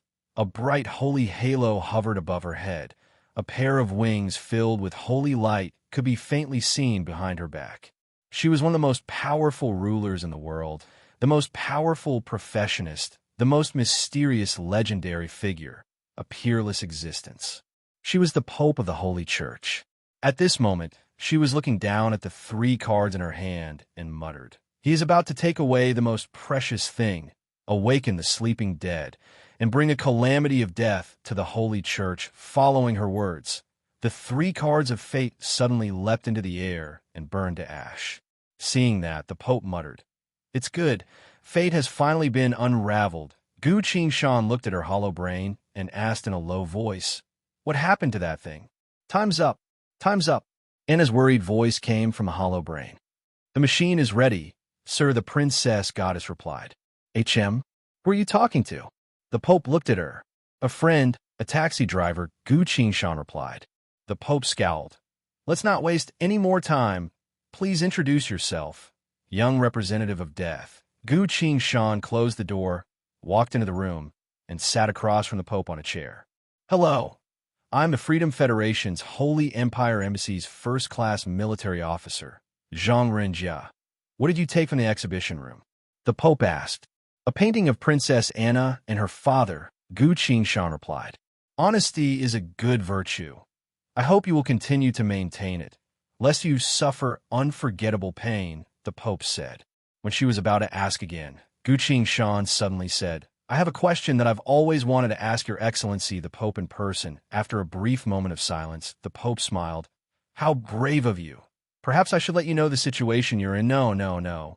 Your Excellency, the Pope, it's like this. Gu Qingshan cleared his throat and said, This question has always been hidden in the deepest part of my heart. I can't help but ask. If you can answer my question, then I'll answer all of your questions truthfully, he continued. I will tell you the plan of our operation, the people, and our goal. I will not deceive the Pope in any way. Even if you want me to betray the Union and join the Holy Empire, I won't say a word. Or do you want me to continue infiltrating the Freedom Federation as a spy? That's fine too.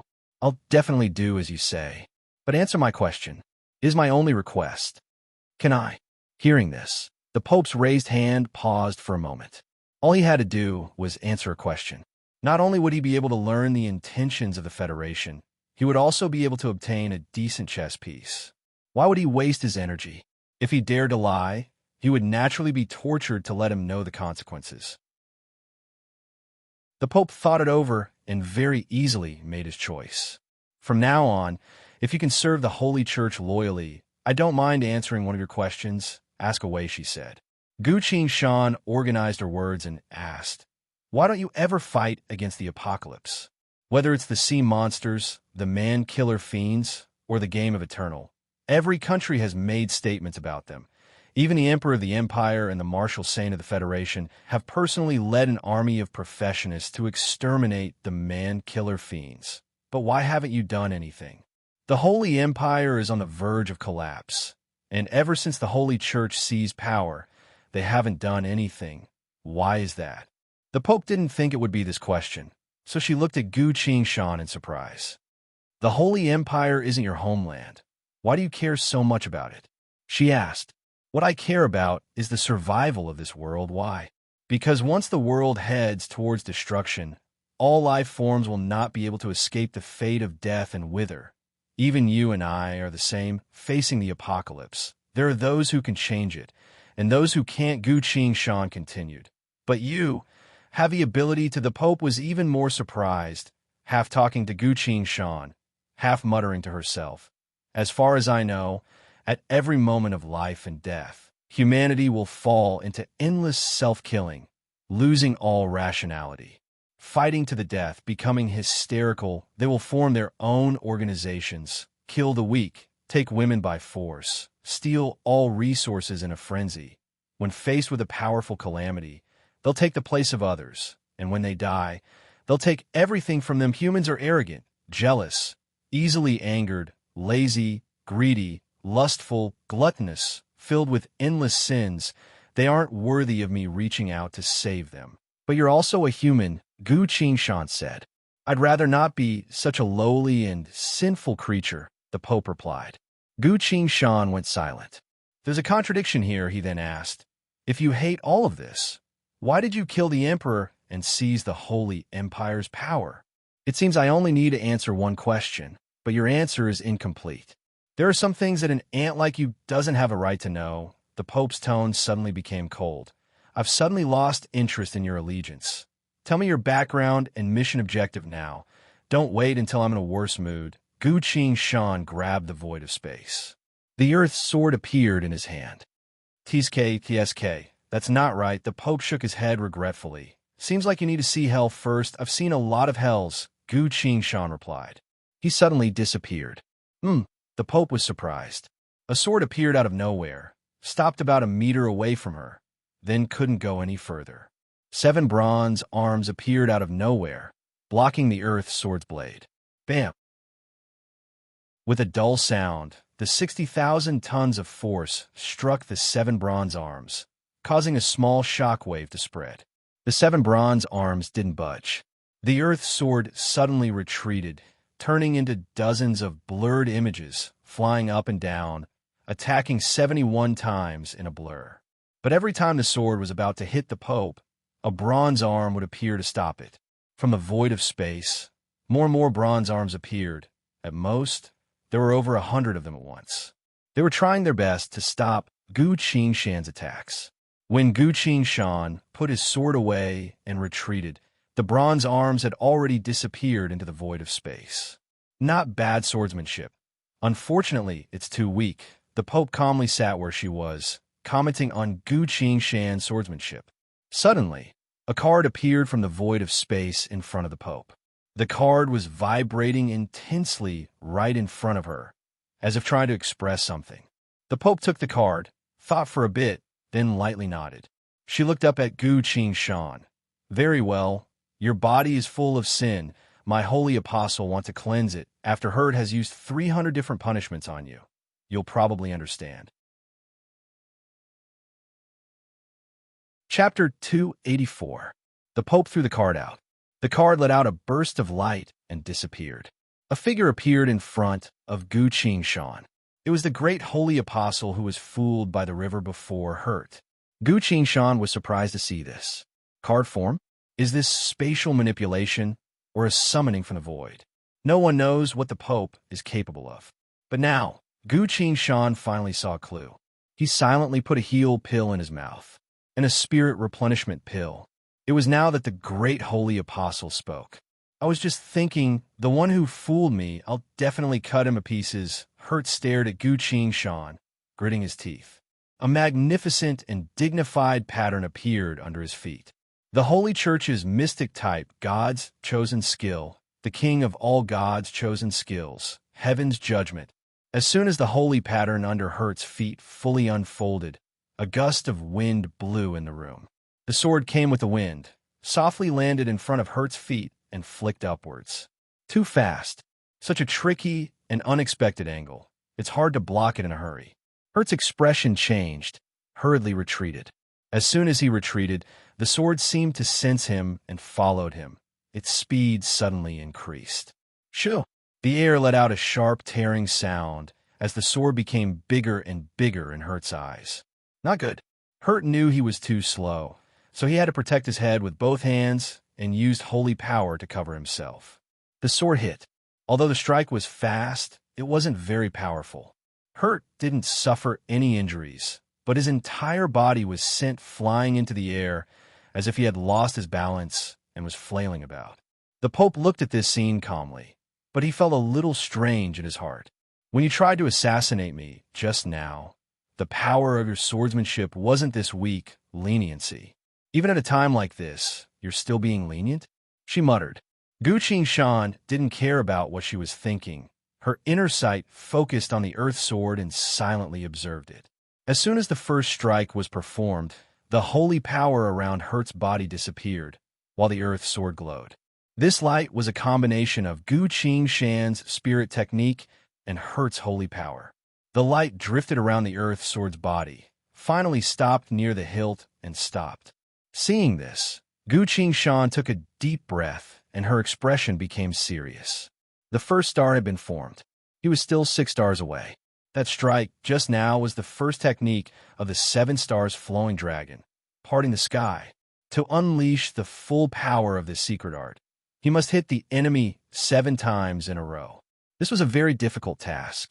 7 stars flowing dragon was known as one of the 4 strongest secret arts below Sword Saint, and it was also the most powerful secret art that Gu Shan currently possessed.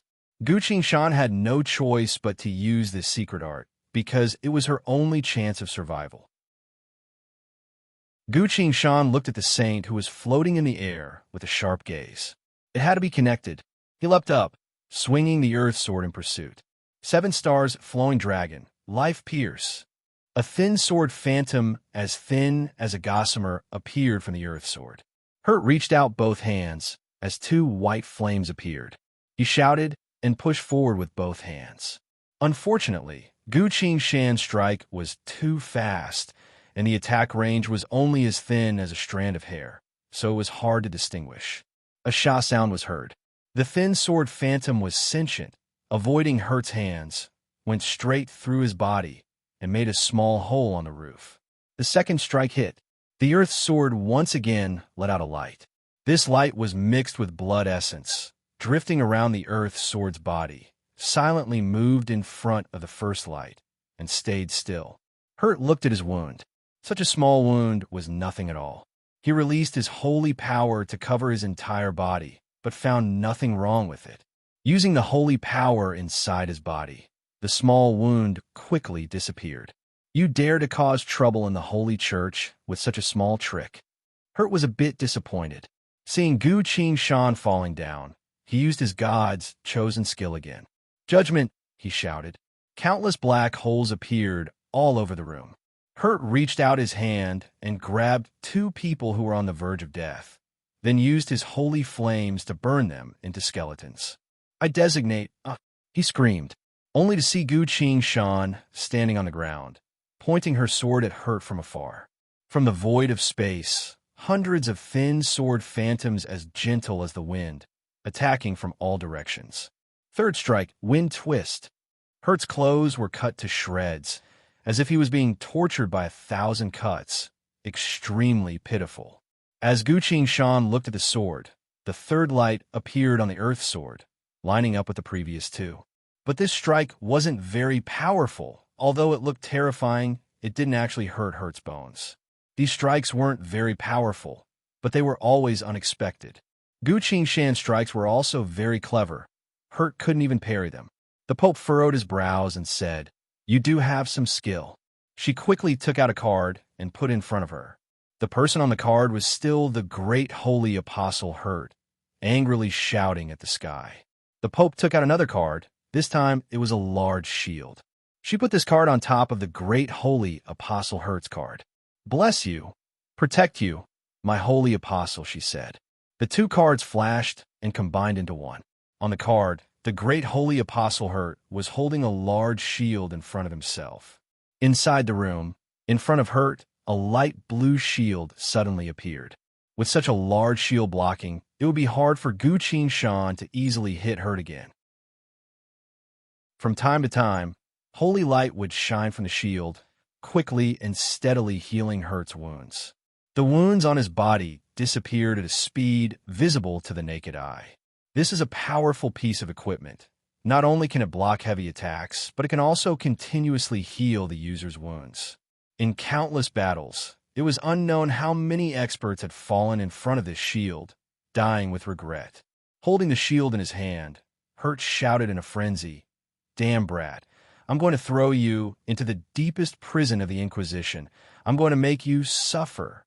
Glancing at the shield, Guqing Shan's expression became even colder. No matter what, the next 4 strikes must all hit in order to complete the 7 stars. He leapt up high, wielding the earth sword as he flew towards Hurt. "You still dare to attack like that? I thought you'd run away."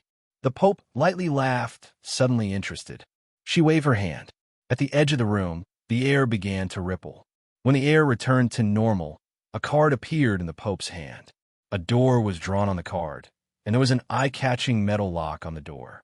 "What a brave guy. If that's the case, I should change my card." The Pope lightly tapped the card, waited for it to disappear, then reached her hand out and drew another card from the void of space in front of her. Chapter 285. From the void of space, a black chain suddenly appeared, striking at her hand. The Pope pulled her hand back and stopped drawing.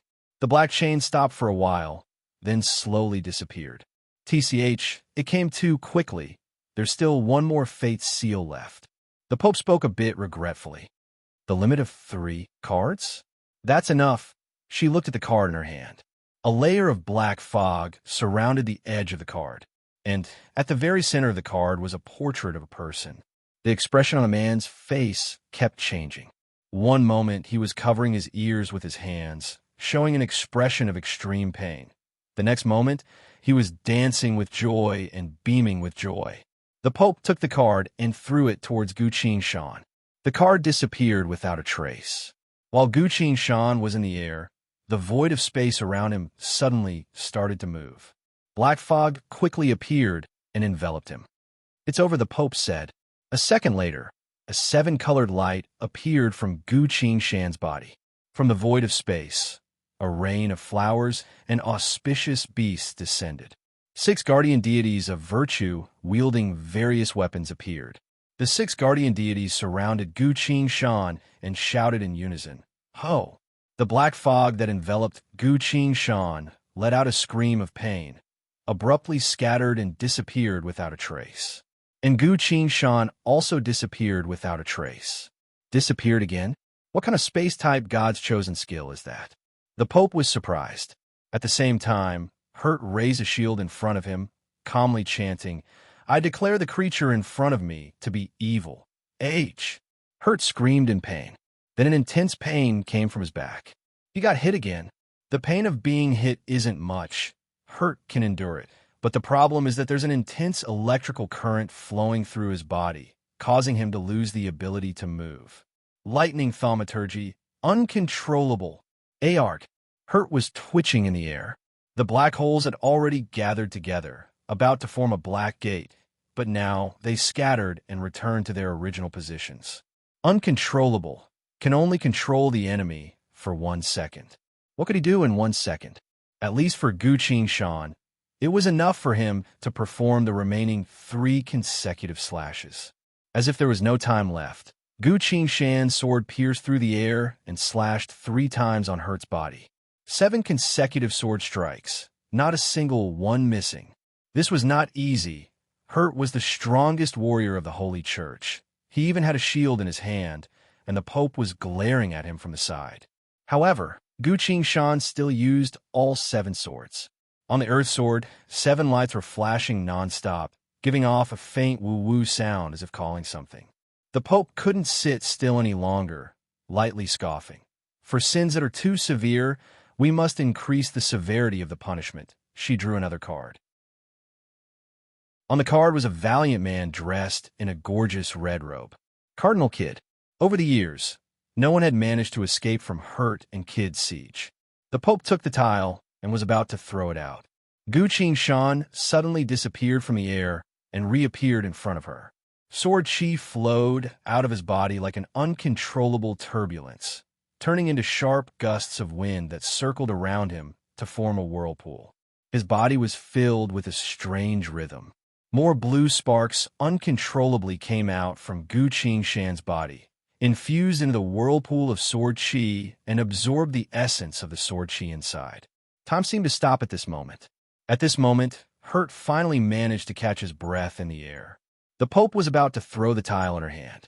At this moment, Gu Qingshan held her sword, ready to strike.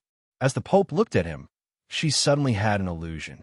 In that split second, it felt like the entire world was standing on his side. In that split second, she realized something. This omen not good. Behind her, a large card suddenly appeared. It was a golden card depicting an angel holding a staff flying down from the sky. As soon as the golden card appeared, a black chain flew out from the Pope's body and disappeared. In that split second, the Pope had completely escaped the seal of fate. As she clasped her hands together, the golden card stuck to her back. A brilliant and enormous holy light erupted from her body. Glorious barrier of divinity. At the same time, the whirlpool of sword chi around Gu Qingshan's body disappeared. Blood seeped out from every pore on his body. His muscles began to tear under the invisible pressure, bringing him the pain of being sliced by 1,000 knives. Oh! A mist of blood erupted from his body. Gu Qingshan was instantly covered in blood. His body swayed a bit, about to collapse. But this is the most crucial moment. I can't let my guard down, otherwise all my efforts would be for nothing. Gu Qingshan clenched her teeth, wielded her sword with both hands, and slashed forward with all her might. Everything happened in the blink of an eye. Dazzling flashes of lightning exploded, illuminating the entire room into a world of light and darkness. 7 stars, flowing dragon. The 7 lights on the Earth sword suddenly disappeared. What replaced them was a ferocious dragon head made of blue lightning. In a split second, the dragon head emerged from the sword, opened its mouth wide and bit down, catching the Pope in its mouth. Behind the dragon's head was a dragon's body made from a mix of sword phantoms and lightning, rising from the Earth sword. This was a 5-clawed lightning dragon. The lightning dragon bit the Pope, broke through the roof, and flew up into the sky. Hurt, who was still in the air, was brushed by the lightning dragon, turned into a blurred image, and was sent flying. In the boundless darkness of the night sky, a swimming dragon with blue lightning flashing all over its body held an even brighter white ball of light in its mouth as it swam around in the sky. The lightning dragon seemed to want to swallow the white ball of light into its stomach, but no matter how much it chased after it, the ball of light kept its mouth open, not being swallowed by the dragon. A few moments later, the white light shone brightly, like a blazing sun. No, the white light replaced the sun. At this moment, the entire Holy Empire's capital returned from night to day. Everyone raised their heads in amazement to witness this magnificent scene. A few moments later, The lightning dragon roared unwillingly and disappeared in the sky. The white light in the sky slowed down a bit, revealing the Pope's appearance. The Pope's clothes were tattered. The veil on her face had already disappeared. She opened her black, hole-like eyes, staring down at the circus in the sky. I actually used up the glorious barrier of old gods. Damn it. There shouldn't be such a high-level swordsmanship in this world, she pondered. From the void of space, 10 cards flew out and landed in her hand. How interesting. Now that fate no longer binds me, I'm going to torture you, I'm going to hide you, dig out your secrets bit by bit, then make sure you die a horrible death. The vast white holy power came from her body, once again enveloping her. The Pope confirmed her location, turned into a streak of light, and landed in the circus's room. The Pope appeared, looking at Gu Qingshan, only to see that Gu Qingshan was covered in blood, leaning against the cracked wall, unable to move. There seemed to be some sort of machine inside the wall, but it was completely blocked by Gu Qingshan, so she couldn't see what it was, only the fresh smell of metal maintenance fluid. Gu Qingshan spat out some blood and spoke to the Pope. I have a small gift for you. He suddenly disappeared. It was now that the Pope saw that there was an intricate and complicated machine inside the wall. From the very beginning, this machine had been letting out a beep, beep, beep sound. The Pope flew forward, only to see a small display with red numbers jumping on it. A second later, a deafening explosion resounded across the sky. Chapter 286. A few minutes later, the fire turned to ash. The smoke was blown away by the wind. The entire circus was flattened to the ground. At the time of the explosion, the Pope was the only person still inside the circus, but now she's nowhere to be seen. A black card floated quietly in the air, and a dazzling milky white holy power radiated from the card. Time slowly passed. Other than penance ascetic, Ivan, the other 6 holy apostles came one by one, lined up in front of the black card and knelt down on one knee. I couldn't win against my opponent. This is my sin. Please punish me. Great holy apostle Hurt lowered his head and spoke. This is not your fault. This person is a very unique existence. The Pope's voice came from the black card. The Pope continued, the rest of you, put whatever you're doing aside for a bit. The holy apostles looked up, waiting for the next order. This person attended Madame Puna's banquet. Go and find him. Investigate his every move and every word for me. After you've investigated his background, do not act rashly. Wait for my return. The holy apostles all answered, yes. Cardinal Kidd asked in a low voice, how long will it be before you return? I temporarily hid here, so I can only return when time is up. You don't need to worry. Just focus on your duties and do what I tell you to do. As the Pope said so, the black card disappeared without a trace. The holy apostles stood up and began to carry out the Pope's order. Very quickly, the entire Holy Church was moved. Gu Qingshan appeared on the S.W. Divine Temple Interstellar Fortress. Everyone quickly gathered around him, only to see that he was covered in blood. His muscles were torn all over. The wounds all over his body were horrifying. Such wounds can't be easily touched. Anna was so worried that she didn't know what to do, so she hurriedly said, Impartial goddess, quickly arrange a shuttle. We need to send him to the capital for emergency treatment. Gu Qingshan coughed up some blood and spoke with a hoarse voice. No need. I can heal myself, saying so. He took out a bottle, poured out 2 to 3 pills, and swallowed them. Then he sat down cross-legged, formed a spirit-gathering seal with both hands, and fell into a meditative trance. When Gu Qingshan woke up again, it was already a day later.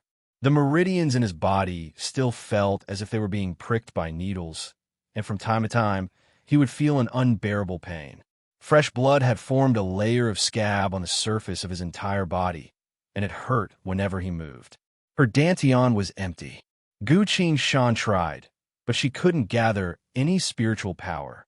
As soon as he moved his dantian started hurting as well. What? Even his dantian was injured? Gu Qingshan felt a little uneasy. In the following period of time, he didn't even have the courage to move his dantian. He could only connect spirit pills from time to slowly repair his meridians and dantian. He carefully tried releasing his inner sight. Fortunately, his inner sight was normal, which meant that there was nothing wrong with his thought see. Only then did he use his spiritual will to scan his body. He was seriously injured. There was no doubt that he was seriously injured. His limbs and bones were all severely injured, and his meridians were on the verge of rupturing due to overexertion. This was the heaviest injury Gu Qingshan had ever suffered since a rebirth. Gu Qingshan couldn't help but smile bitterly. In my current state, even a normal person could easily kill me. Seems like what the war god UI said was true. The secret art of flowing dragon isn't something that can be used at this stage. But then again, if I hadn't persisted in cultivating this secret art, it would have been impossible for me to escape from the Pope's clutches. At this point, impartial goddess voice came. Sir, the medical pod is ready. Can we start healing you now? I can't. I need to first heal the wounds that modern medicine can't cure first. Gu Qingshan shook his head, took out a spirit pill, swallowed it, and entered a meditative state again. Half a day later, he finally breathed out and said, Send me to the medical pod to repair my body. Anna carefully carried him up and brought him to the medical pod on the S.W. Divine Temple. Very quickly, a mixture of nutrient fluid and cell repair fluid enveloped Gu Qingshan. As the hypnosis drug took effect, he fell into a deep sleep. 3 hours later, he woke up. Releasing his inner sight to check his body, Gu Qingshan found that his wounds were a bit better. His wounds were still severe, but his overall condition was stable. His body was slowly recovering. Looking at the people surrounding him, Gu Qingshan smiled bitterly and said, I managed to keep my life. Anna's eyes were red. She caressed his face and didn't say a word. Zhang Yongho couldn't help but say, If I knew it would be so dangerous, I wouldn't have gone to get the recipe. That thing is very important. I definitely would have gone. So you got what you wanted? For the next step, I still need the Fuxi Empire's Elementalist Awakening Serum. Do you need the recipe or the serum itself? Anna suddenly asked, What's the difference? The Emperor definitely won't give the recipe to outsiders, but the serum can be sold, she continued. His Majesty the Emperor is a practical person. As long as he can afford it, he'll sell the serum, but I've never heard of anyone being able to buy such a top-notch serum, Zhang Yongho scowled. The Emperor isn't an idiot. He only sells it to people of the Fuxi Empire, and usually only uses it in front of him, Anna said. How much for a bottle? Yi Feili asked. If converted to Federation credits, it's 1.5 billion per bottle, Anna answered. Yi Feili couldn't help but click her tongue. No wonder the Fuxi Emperor lives the most extravagant life among all the major countries. Even the 9 Lord aristocrats can't help but feel powerless, Zhang Yongho commented. But if that's the case, isn't he afraid that someone will use the serum to decipher the recipe? No, the Empire's pharmaceutics has already reached a level of genetic encryption. If anyone tries to test it, the entire bottle will immediately lose its effect. What if someone can decipher it? Liao Xing asked with interest.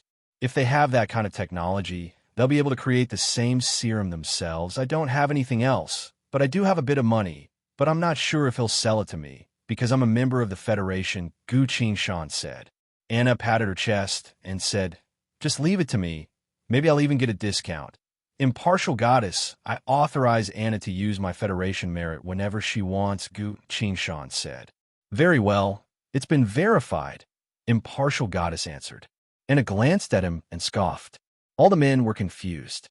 Once she said she would do it, Anna didn't stay for even a second and directly boarded the small starry sky ship and left.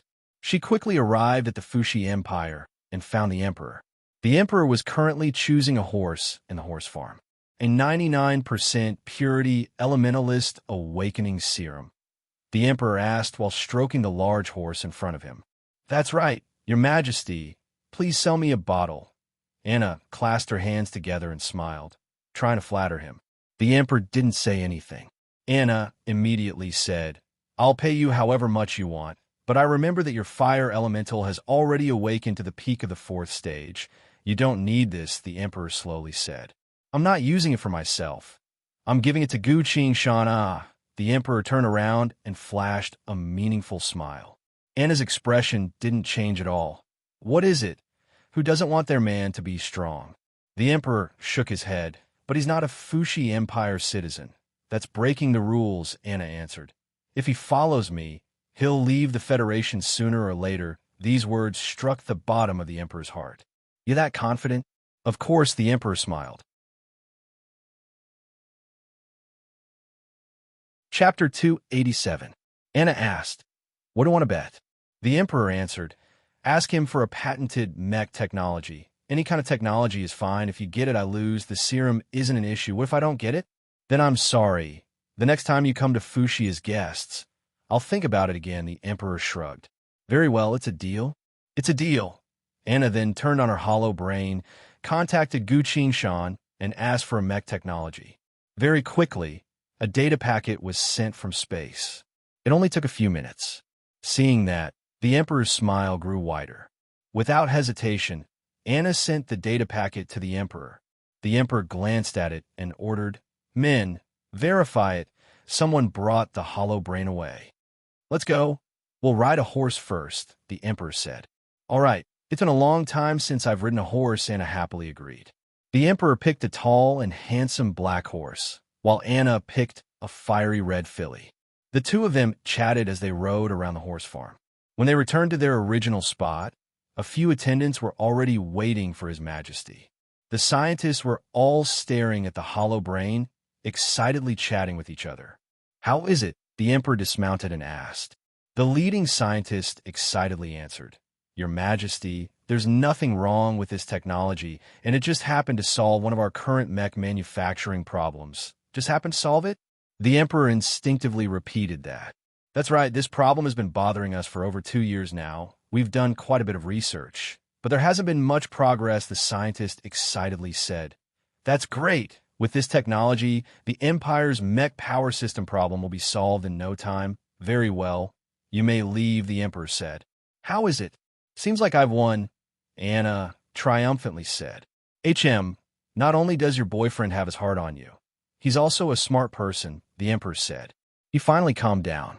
This top-level mech genius was truly born in the wrong country. The emperor gently told her, Go back and tell Gu Shan that I'll be spending the summer at the palace in about a week. The Federation is too far from there. It's best if you leave as soon as possible. Well, that's no problem, Anna said. But what about our bet? The emperor smiled and said, Are you afraid that I'll go back on my word? He clapped his hands. Immediately, 2 attendants walked over with a sealed crate. Anna could not help but click her tongue. It was not easy to make a bottle of such a potion. Moreover, the shelf life of this potion was very short. Generally, it would only be made on the spot when there was a need. She knows the Fushi Empire's current situation very well, so she can confirm that the Empire doesn't have any in stock. Who knew that after following the Emperor on horseback, the concoction would already be completed? The entire Fushi Empire is under the Emperor's iron fist. As long as he wants to do something, the entire country's power will be gathered, fast and efficient. An empire like this was truly fearsome, and it did not continue to think about it. She stared at the low-temperature sealed box in the hands of the 2 attendants and smiled. Take it, take it. Look at your expression. You're really embarrassing the royal family. The emperor laughed. Anna hurriedly took the cryogenic sealed box and said with a smile, Thank you, Your Majesty. The emperor warned, Use it as soon as you get back. This thing can only be stored for a day. Very well. I'll transfer the money. Anna turned on her hollow brain. No need, Ma. What do you mean? Anna looked up in surprise. The emperor clasped his hands behind his back and casually spoke. Tell him that this is a gift from me. Anna sighed, showing a complicated expression on her face, and said, You really are generous. It's only 5 billion. If it can make Gu Shan feel that I'm a worthy emperor, this amount of money is nothing. The emperor looked at Anna and spoke without hiding anything. Staying in the Federation is a waste of his talent. Only in Fushi would he be able to shine brightly. When you get back, tell him exactly what I said. I'll thank you on his behalf first. Go back. I'll be waiting for you to visit. Very well. Anna carried the cryogenic sealed box, curtsied, and quickly left. The Elementalist Awakening Serum has a limited shelf life, so she has to return to the Federation right away. Space. The S.W. Divine Temple Interstellar Fortress. That's what he said. Anna repeated the Emperor's words to him. 5 billion. Without even saying a word, he gave me 5 billion. Yi Fei Li was dejected. At this point, there wasn't a single trace of the number one man killer fiend or the murder clown on him. Even I'm a bit tempted. Liao Xing stared at the cryogenic sealed box with a burning gaze. Gu Qingshan and Zhang Yongho exchanged looks, both feeling a bit emotional. No wonder the Fuxi Empire was able to surpass the Federation these past few years, Zhang Yongho commented. That's right, this is a great emperor, Gu Qingshan commented. He took the cryogenic sealed box from Anna's hand and said, Impartial Goddess, I'm here, sir. Begin production of the Martial Potential Enhancement Serum and the God's Chosen Awakening Serum. Making arrangements. They'll be done within an hour. Thank you. Gu Qingshan released her inner sight to check her body again. Still heavily injured.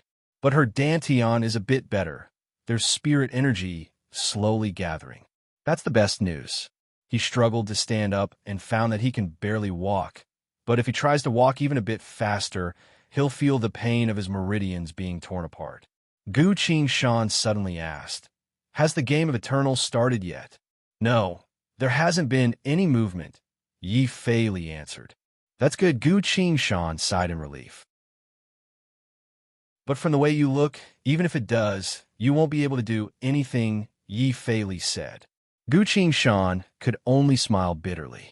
At this point, Liao Xing yawned, followed by Zhang Yongho. What's wrong with you two? Why are you so tired? Gu Qingshan asked. We've been watching over you for the past 2 days. What do you think? Liao Xing replied. Since the game of Eternal hasn't started yet, let's go back and rest for a bit, Gu Qingshan decided. I'll tell the chef to prepare a meal. Zhang Yongho turned on his hollow brain. I want to eat a feast. Yi Fei Li licked her lips. The small-sized interstellar warship brought them back to the mountaintop mansion. Gu Qingshan couldn't even take care of himself, so Anna carefully filled his bowl and helped him finish his meal. At this time, Gu Qingshan's hollow brain lit up.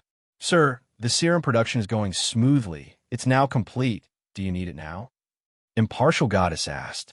Bring it here, Gu Qingshan happily answered. If I can unlock the next evolution of my lightning thaumaturgy, all the wounds I've suffered will be worth it. A few moments later, Anna went out to get the serum, then helped Gu Qingshan back to his room to rest. Why do I feel like Anna isn't herself today? Yi Fei Li asked in a low voice. Of course, Liao Xing didn't even look up, still eating. When a woman is in love, she'll turn into another person. What are you two talking about? Anna closed the door and returned to the table. She's been taking care of Gu Qingshan this entire time. So now that Gu Qingshan has finished eating, she's already starting to move the utensils. Nothing, Yi Fei Li and Liao Xing both hurriedly said. Gu Qingshan was sitting on the bed. In front of her were 2 sealed boxes. Both of them were open. The box Anna brought back from Fuxi contained a glass bottle filled with a golden liquid. The other box came from Impartial Goddess, containing 2 glass bottles, one containing a red liquid, the other containing a glowing white liquid. Gu Qingshan opened the War God UI, only to see a large and a small ring still slowly moving in the middle of the UI. The large ring was gray, and the 3 metal grooves on the small ring were empty. The large ring was the Golden Core Thaumaturgy Quest, while the small ring was the Lightning Thaumaturgy's evolution.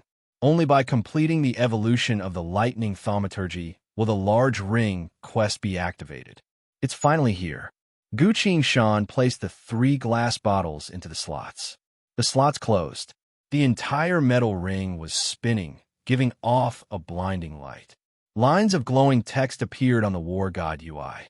Detected user to have reached Foundation Establishment Peak. 3 advancement potions that meet the requirements detected. Sufficient power to evolve thaumaturgy. Lightning thaumaturgy about to evolve. After Gu Qingshan read through it, the glowing text disappeared. The ring then split into 3 balls of light, arranged in a triangular formation in front of Gu Qingshan. Ting! The system issued a crisp reminder. User has chosen smiting. User has chosen lightning of life. Player, please choose one of the three options to complete Evil Punisher's advancement. Gu Qingshan looked at one of the balls of light. Following his gaze, a few lines of text appeared next to the ball of light. Potential stimulation greatly increases your movement and attack speed for a short period of time. Description: the power of lightning has activated your cells, allowing you to obtain extraordinary speed. What a decent evolution talent. Reading through the description of this talent, Gu Qingshan felt a sense of accomplishment. He looked at the second ball of light. Lightning Phantom. Create illusions during battle to confuse the enemy's eyes. Description: an illusion created from the combination of electricity, sound, shadow, and light. It is highly confusing. Gu Qingshan looked past this ball of light and continued on to the third one. Paralysis. After being hit by your lightning psionic ability, the target will lose control of their body for 2 seconds. Description: this is a thaumaturgy that goes out of control. Under normal circumstances, no living being is immune to it. After reading through the three choices, Gu Qingshan fell into thought. He asked, System, after the thaumaturgy evolves, will the thaumaturgy I know be kept? Ping. The system replied. The appearance of a new thaumaturgy is when a user's previous thaumaturgy gains the corresponding power and evolves, so it won't be kept. Chapter 288. Which one should I choose? Lightning Phantom is a decent thaumaturgy. Gu Qingshan checked it out and found that he can split himself into 3 different people in battle. Suddenly creating illusions in the middle of battle can confuse the enemy. As long as the enemy is distracted for a moment, the result of the battle will be different. But this isn't Gu Qingshan's fighting style. He first eliminated this option. The remaining options are potential stimulation and stiffening. After a bit of thought, Gu Qingshan decided to choose stiffening. Potential stimulation can increase both movement and attack speed, but Gu Qingshan has a divine skill like ground shrink, so he doesn't have a high requirement for movement speed. As for attack speed, with UG General as title skill, Quick Attack, which directly increases attack speed by 15%, Gu Qingshan doesn't really need it. On the other hand, the thaumaturgy Lose Control has helped Gu Qingshan a lot in battle. Lose Control only lasts for 1 second. Stiffening lasts for 2 seconds. Stiffening is a strengthened version of Lose Control, so the next time the thaumaturgy evolves, it might become even stronger. For a sword cultivator, 2 seconds is more than enough time to kill the enemy. If one day my lightning thaumaturgy can make the enemy freeze for 5 seconds, no, it only needs 3 seconds. In 3 seconds, I'll be able to hit 7 stars in a row. Every strike of 7 stars Flowing Dragon is a secret art, so it takes a lot more time than normal sword strikes, but not too much longer. My next step is to advance to Golden Core, at which point 7 stars Flowing Dragon won't be such a heavy burden anymore. After the next thaumaturgy evolves, I only need to activate the thaumaturgy and hit the enemy once. The enemy will instantly lose their ability to resist, and the 7 stars will be able to combo in just a few seconds. Once the 7 stars are formed, the dragon will appear. The result of a battle will be decided just like that. This is a thaumaturgy specifically made for combo-type secret arts. Not to mention, as my cultivation increases, the lightning dragon will become stronger and more terrifying. System above Lose Control and Stiffening. Is there a higher level of controlling lightning thaumaturgy? Gu Qingshan asked. Yes. The system's answer was concise. Gu Qingshan no longer hesitated and immediately chose Stiffen. Ding. The player has chosen the evolution direction of a lightning thaumaturgy. The initial thaumaturgy will soon evolve into paralysis. Player obtained Evil Punisher's advanced thaumaturgy. Stiff, paralysis. After being hit by your lightning psionic energy, the target will lose control of their body for 2 seconds. Gu Qingshan heaved a sigh of relief. Finally, all his efforts were not in vain. 2 seconds, coupled with the godly skill Ground Shrink, would allow him to complete 7 stars in a row. From now on, stiffening would replace losing control as an important trump card, and it would shine brightly in future battles. Following the thaumaturgy's evolution, the war god UI changed. The two rings shone at the same time. The small ring representing the advancement of smite gradually disappeared. The grayish hue faded from the big ring, and it was replaced by a colorful glow. The real show was finally here. Congratulations! You've completed the Thaumaturgy Evolution quest. You've activated a new Thaumaturgy Lottery quest. After advancing to Golden Core Realm, you'll become one of the very few cultivators who awaken multiple thaumaturgies in a row. Activating new Thaumaturgy Lottery quest. After a few lines of notification appeared, the colorful, glowing big ring began to slowly rotate. Gu Qingshan also became anxious. This quest will decide what his second thaumaturgy will be. The Thaumaturgy Lottery is completely based on luck. Elemental, martial thaumaturgy, God's Chosen, the three main types of thaumaturgies are as vast as the Milky Way, and the lottery for thaumaturgy is random, so it's very hard to find a thaumaturgy that you like right away. The last time he drew a thaumaturgy when he reached Foundation Establishment, because of the high completion rate, he got 4 lottery chances. With 4 lottery chances, he was lucky enough to get Lightning of Life. The Lightning Thaumaturgy, losing control, played a very important role in his previous battles. This time, he'll get a new thaumaturgy after completing the lottery quest. No matter what, Gu Qingshan has made up his mind. I have to do everything I can to complete the quest and get the most lottery chances. Because the more lottery chances I get, the more powerful the thaumaturgy I get. On the war god UI, the big ring spun for a while, then slowly turned into a container. It was a big, empty glass ball. Lines of glowing text appeared next to the glass ball. Quest prerequisite. The Thaumaturgy Lottery quest can only begin after entering the cultivation world. Quest description. This quest is a rating quest. The higher the rating the user gets, the more Thaumaturgy Lottery chances you'll get. Description. The war between two worlds has brought about an unprecedented situation. Please prepare yourself. Hold your weapon tight, and await that moment to come. Even after Gu Qingshan finished reading, the glowing text didn't disappear, instead hovering right next to the empty glass ball. Gu Qingshan was a bit surprised, muttering, "It can only begin after entering the cultivation world. How strange. What kind of quest will it be?" He looked at the empty glass ball and pondered. Not too long after, the pain on his body reminded him of what he should do. Since there's nothing to worry about, Gu Qingshan didn't worry about it anymore. He poured a top-grade healing pill into his hand and swallowed it in one gulp.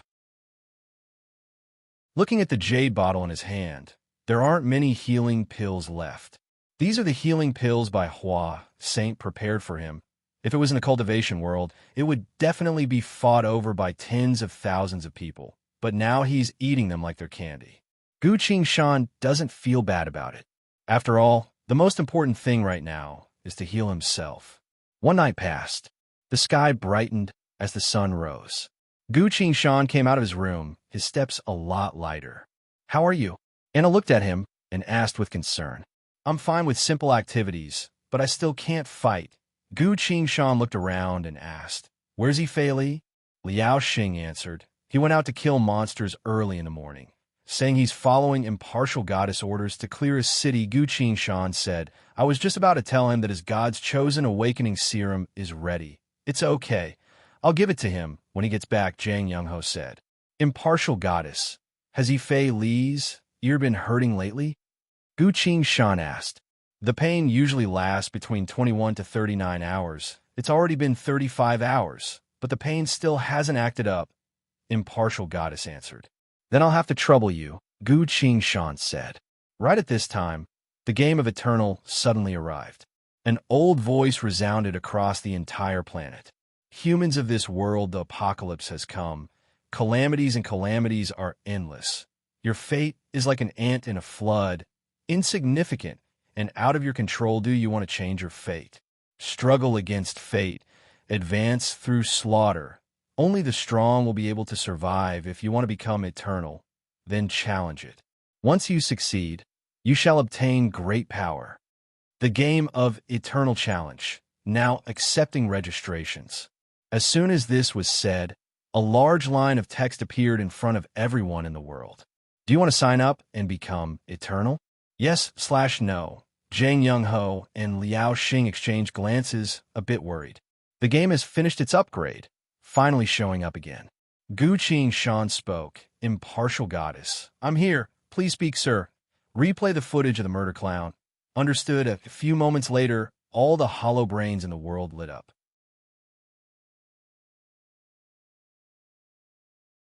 Chapter 289. On the screen, the murder clown spoke in a serious tone. A nice pair of boots, but I'm looking forward to more. Perhaps you're willing to participate in the next game of Eternal and help me bring back some personal items?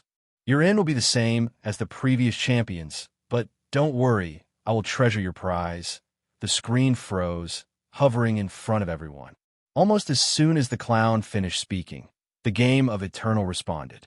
Its voice was unprecedentedly serious. To fight against evil, to ensure the safety of the player, to ensure that our brave warriors are strong and untouchable. The game has entered the grand reward period. The champion of this competition, aside from eternal life, will also receive the following 2 rewards. First, the advancement potion, after use, will immediately increase the profession's profession rank. Second, the ring of teleportation. When in danger, activate the ring to return to the arena to avoid disaster. The next time you return, you will randomly appear at a safe location on the planet. The old voice paused, as if giving the humans time to digest what it just said. It then continued. That's right. I've heard a few questions, but it's true. No matter what your current level is, as long as you use the advancement potion, you will immediately break through to the next profession rank. The ring of teleportation has no cooldown period. As long as you want to teleport back, please infuse your power, whether it's martial thaumaturgy, God's chosen, or elemental power, into the ring. You will immediately be teleported to the arena of Eternal. After you've rested enough and are ready to leave, we will specially arrange a random teleportation for you. We will guarantee that the random teleportation location will be safe. Now, as long as you pass the competition, you will be able to obtain eternal life, advance your profession, as well as a ring that allows you to escape from disaster at any time. 3 precious rewards, all at once. What are you still hesitating for? This is an unprecedentedly generous reward. Come and sign up. As soon as the old voice finished speaking, the scene of the arena of Eternal appeared. When everyone closed their eyes, they could see 3 items silently floating in the air above the arena. The first item from the left was a black pill, the eternal pill that everyone was familiar with. The second item was a glass bottle filled with a green liquid. Just by looking at it, one could feel the boundless power contained within. The third item was a golden ring. The void around it was constantly being torn apart, revealing pitch-black cracks. Eternal pill, advancement potion, teleportation ring. A brilliant light enshrouded the 3 treasures, showing that they could bring the power that humans yearned for even in their dreams. The competition hadn't even begun, but the treasures that the champion could obtain had already appeared in front of everyone in such a manner. At this moment, even many people who were calm and rational looked at the 3 treasures with blazing eyes. This game, if it didn't kill people and instead went into the advertising industry, I think it would have a brighter future, Liao Xing muttered. It understands the greed of humans, but I don't think it will succeed, Zhang Young-ho said. Why? Liao Xing asked. Because the murder clown has deeply implanted fear into people's hearts, Anna continued. Every time she saw Yi Fei Li, she couldn't help but feel that it was inconceivable. This person's inner and outer sides are so different. I think there will still be people participating this time. No matter how many there are, there will always be people, Gu Qing-shan said. No one could refute that. Greed is humanity's original sin. Even for the sake of ordinary wealth, there will always be people willing to risk their lives. The game of Eternal's reward is 3 supernatural treasures. There will always be people who can't resist the devil's temptation. The ring that can be used to escape. Can we stop the champion from using it? Liao Xing asked. If what it says is true, Then it's almost impossible to stop the ring from taking effect, Anna said. Right now, we can only wait and see who the champion is, then use professional methods to challenge them. Gu Qingshan looked at Zhang Youngho and said, That's right, Zhang Youngho agreed. What professional methods? Anna asked. Zhang Youngho casually answered, Killing people. More and more people appeared on the arena. Although more and more people were appearing on the arena, it wasn't like the last few times where a huge crowd would appear every once in a while. When the registration was over, there were only a few hundred people left on the arena. The old voice came again, but it didn't seem dejected at all. It seems to know that as long as someone puts on the ring and manages to escape from the murder clown, it would be considered a victory for it. This time, those who wish to become eternal have been chosen. A total of 171 participants will be randomly selected from this world. After a fierce battle, we will choose the final winner. The winner will receive 3 extremely valuable prizes like never before. I repeat, these 3 prizes are unparalleled treasures. They are the Eternal Pill, the Advancement Potion, and the Ring of Teleportation. All spectators, close your eyes, and you'll be able to watch this survival challenge. Now let the exciting survival challenge begin. The stone tiles on the arena opened up one by one, revealing piles of weapons and armors. The 100 people quickly scattered, watching out for others to attack them while picking out the most suitable weapons for themselves. Not too long after, the bloody slaughter began. What do we do now? Wait for the competition to end, Anna asked. The other 3 looked at Gu Qingshan. Gu Qingshan said, We need to find Yi Fei Li right away. What for? Don't worry, there aren't any man-killer fiends that can kill him. Liao Xing was surprised. That's not it. He's currently in a very unstable state. Who knows when his ears will start to hurt again. If that's the case, other man-killer fiends will be able to find a chance to kill him, Gu Qingshan said with a heavy expression. Your body isn't feeling well. I'll go with you, Anna stood up and said. Zhang Youngho also wanted to say something, but was glared at by Anna. He rubbed his nose. Then Liao Xing and I will stay at home and wait for you. No. You need to go to the S.W. Divine Temple right away. We'll pick up Yi Fei Li after we test the serum. We'll also head there, Gu Qingshan said. All right then, Zhang Youngho stood up. Anna brought Gu Qingshan onto the Blazing Fire's high-speed shuttle.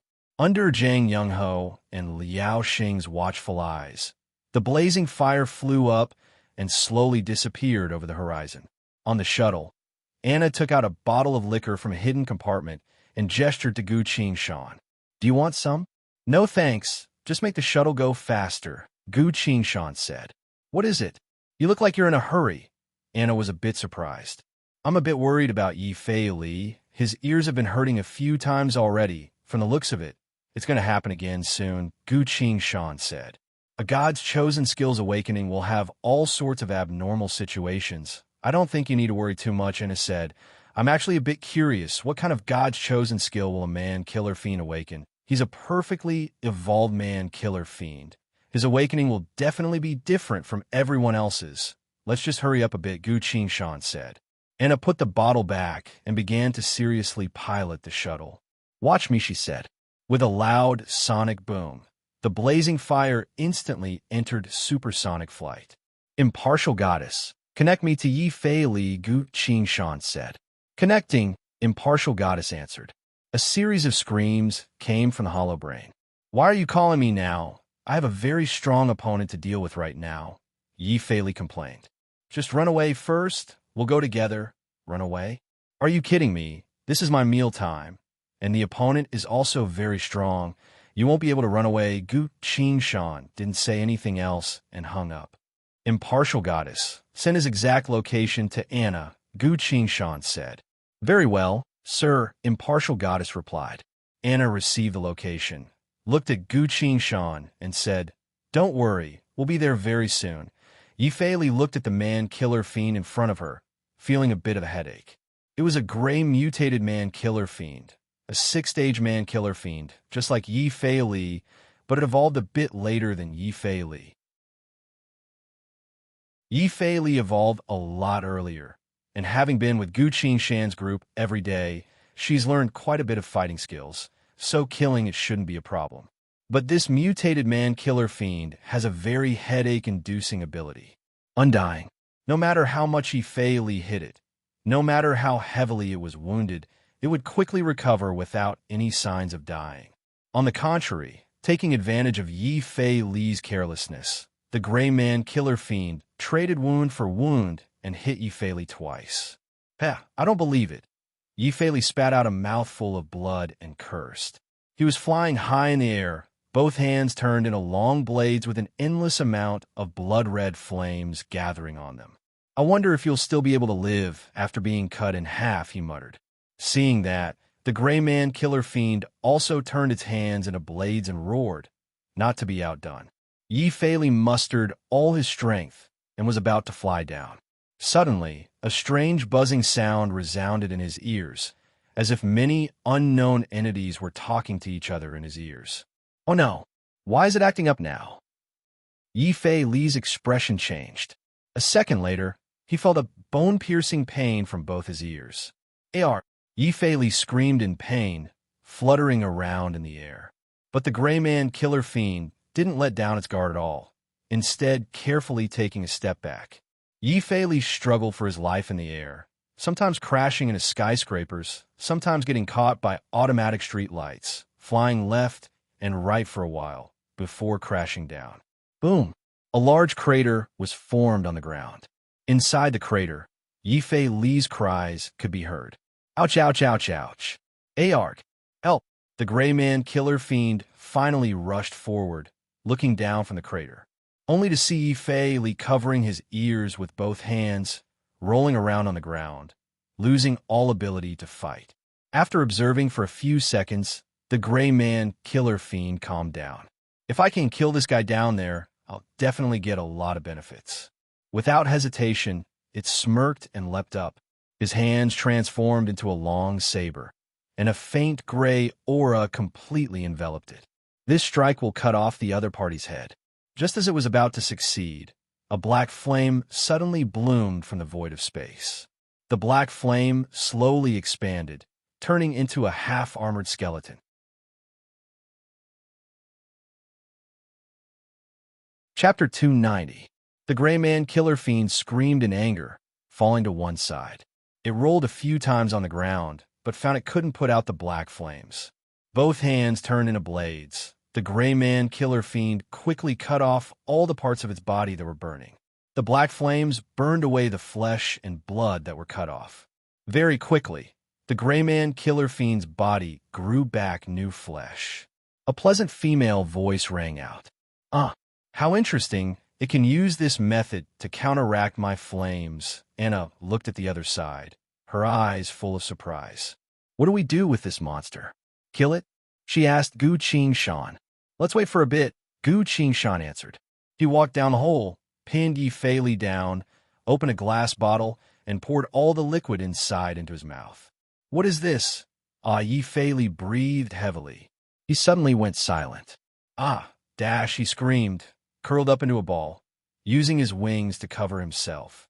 A few seconds later, spreading his wings, Yi Fei Li leapt to the sky, letting out a deafening roar. I finally heard you. I can hear you. He looked around, like he was getting to know this world for the first time. But who are you? His voice was hoarse as he uttered these words. Gu Qingshan frowned, asking, What did you hear? Yi Fei Li's expression was completely blank, muttering. I heard, the world is screaming in pain, he muttered. I am the strongest man-killer fiend.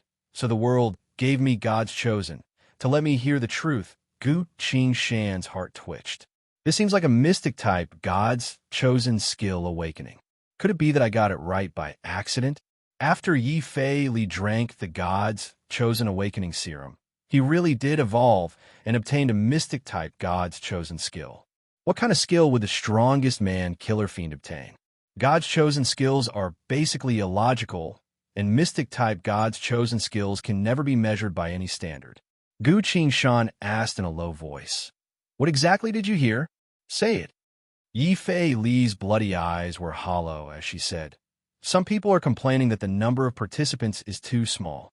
They want to pay a huge and heavy price to make the corrosion of this world happen faster. Anna, who was listening at the side, couldn't help but gasp. Gu Shan fell into deep thought. From the looks of it, it's related to the game of Eternal in many ways.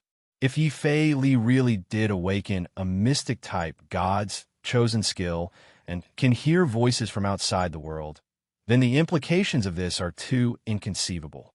The game of Eternal is plotting something unprecedented. Even in his previous life, such a thing had never happened. Yi Fei Li suddenly turned around, looking at the gray man killer fiend that had assumed a defensive stance. I heard your heartbeat. He looked at her and subconsciously licked his lips. A bloody shadow flashed, and Yi Fei Li disappeared from where she stood. In the next second, he suddenly appeared in front of the gray man killer fiend. Both hands turned into long blades and stabbed at its left knee. With a ripping sound, the flesh was cut open.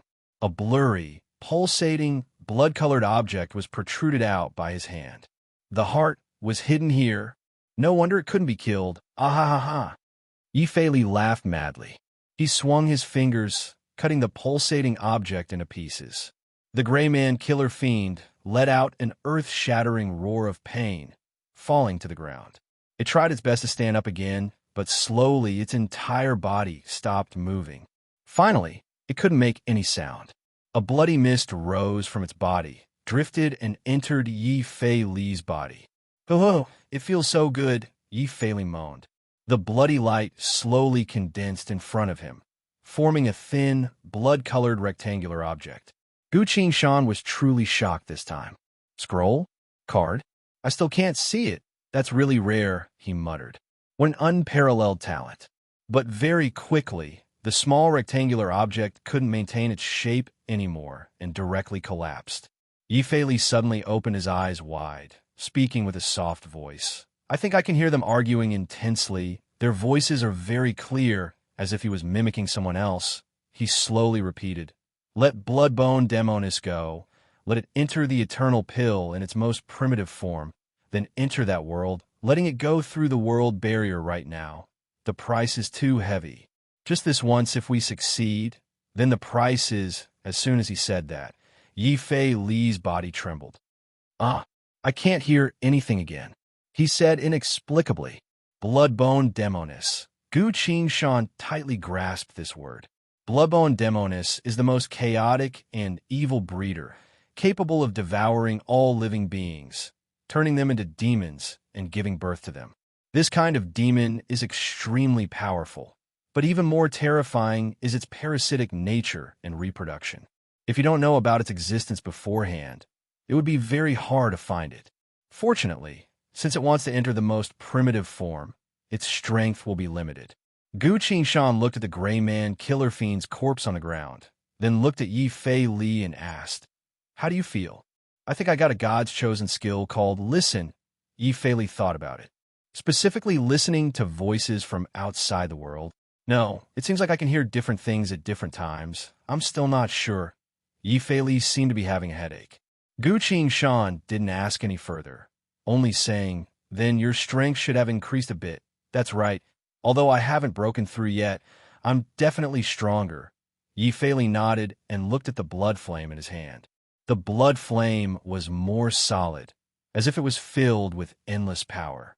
He waved his hand and threw the blood flame out. Bam! With a heavy sound, the blood flame exploded the gray man killer fiend into a rain of blood. Black blood filled the air. The stench filled the air. Anna used the flames to cover himself, pinching his nose, and angrily said, "I know you've gotten stronger, but you don't need to do such a disgusting thing." Unfortunately, Gu Shan's spirit energy hasn't recovered yet, so he couldn't do anything to the blood rain. He could only grab Yi Fei Li and hold her above his head, using her body and her wings to block the black blood. Seeing that, Anna hurriedly released more flames to burn the blood rain to ashes. "If you do that again, I won't come and save you." Gu Shan put Yi Fei Li down and said very seriously. Yi Fei Li scratched his head, a bit embarrassed. "I'm sorry, I didn't pay attention. What do we do next?" he asked. "Wait," Gu Shan answered. "Wait." Anna was surprised. "That's right. Wait until this time's challenge of Eternal is over. Gu Qingshan's expression was full of emotions. The day we've been waiting for has finally arrived. I don't get it, Anna was confused. In a match, those who are too impatient will show their weakness first. You mean it's already showing its weakness? That's right, in this match, we're going to decide who wins and who loses. Then are we going to head to the S.W. Divine Temple now? Anna asked. HM, let's go now, Gu Qingshan answered. Anna nodded, walked towards the blazing fire, and prepared to start the shuttle. At this time, Gu Qingshan's hollow brain lit up. Looking at the screen, he smiled and picked up the call. Hey, Shui, hearing the hurried and nervous voice from the other side. Gu Qingshan was a bit surprised, but answered, Okay. Don't worry, I won't participate in the game of Eternal. All right, I promise now. In the future, I won't participate in this game.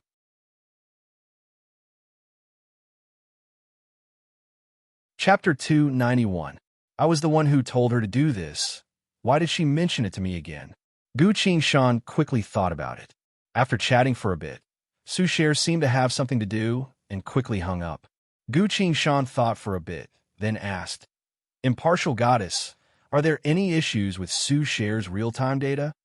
The Blazing Angels controller has sent out a signal that everything is normal. Impartial Goddess answered. That's good. Gu Qingshan calmed down. Let's rewind time a bit. A desolate plain. An endless expanse. There are no living things. Su Shui was striding forward. In front of her, the other 8 lords were also walking forward. Even though they're using the most comfortable airship, after reaching the Forbidden Zone, even they can't get off the ship. According to the ancient tradition, they have to walk. This is the planet's North Pole. The further they go, the more obvious the polar climate becomes. The sun is currently at the southern horizon, its pale white light without a hint of warmth sweeping across the land. This kind of day will continue for the entire summer. It won't be until a few months later that the North Pole will welcome dusk. For the 9 esteemed VIPs, the only good news is that it's only the middle of summer, so the North Pole's environment is still at a level that humans can endure. They all wore starlight cloaks, didn't use any means of transportation, didn't have any servants, just continued to walk forward.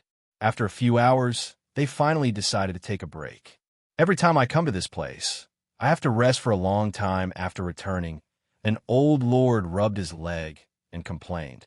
With the starlight supporting you, you'd be lying if you said you're tired. Another lord smiled and said. The lords chatted among themselves. One of them closed his eyes and didn't say anything. Seeing that, the person next to him patted him. What are you doing? He opened his eyes. What are you doing? Taking a nap? No, I'm just taking a break to watch the gladiator fights. Hearing that, the others all had a look of understanding on their faces. The game of Eternal was still going on. This time's game of Eternal. None of the participants are strong enough. What's there to watch? One of the lords said. The humans are all scared of that murder clown, another lord said. They were casually chatting, seemingly very familiar with the game of Eternal. Su Sher felt that it was extremely strange. She suddenly remembered Gu Qingshan's reminder and couldn't help but ask a familiar mannerhead. Everyone seems to understand this game. The Lord said, That's right. I forgot to tell you about this. Lord Su, think carefully. After this game was released, did anyone from the 9 Lord participate? I don't think so. Yes, your grandfather, and we don't allow anyone to participate. Why? If this game really is as good as it says it is, another lord chimed in. Trust me, we have plenty of death warriors. The champions will belong to the 9 lords, the manor head who was close to the Su family said. Although you haven't received the inheritance yet, it's almost time. I think I can tell you about this. He looked at the other manor heads. Everyone nodded their heads in agreement. The lord cleared his throat and spoke. The game of Eternal. It eats souls, eats souls? Su Sher instinctively tensed up. That's right. The flesh and soul of those who died in battle are its nourishment. What about the champions? The champions will become its eternal servant, Su Sher instinctively asked. Are there no exceptions? As soon as she asked this, all the manor heads fell silent.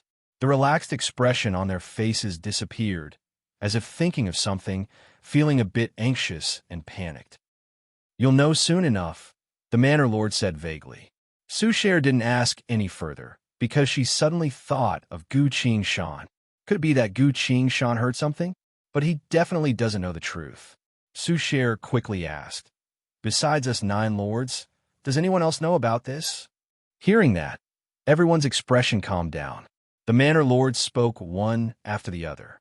"Some know a few clues, but don't know the whole truth. These people usually tell others not to participate, but instead join the game themselves, wanting to find out the secret. That way, they die even faster." That's right. There are also a few people with outstanding abilities who notice the danger early on, but still couldn't help but join the game. Everyone is greedy, thinking that they're the only exception in the face of danger. But in reality, no one is an exception. Sushare's heart tightened. The 8 lords wouldn't lie about something like this at the same time.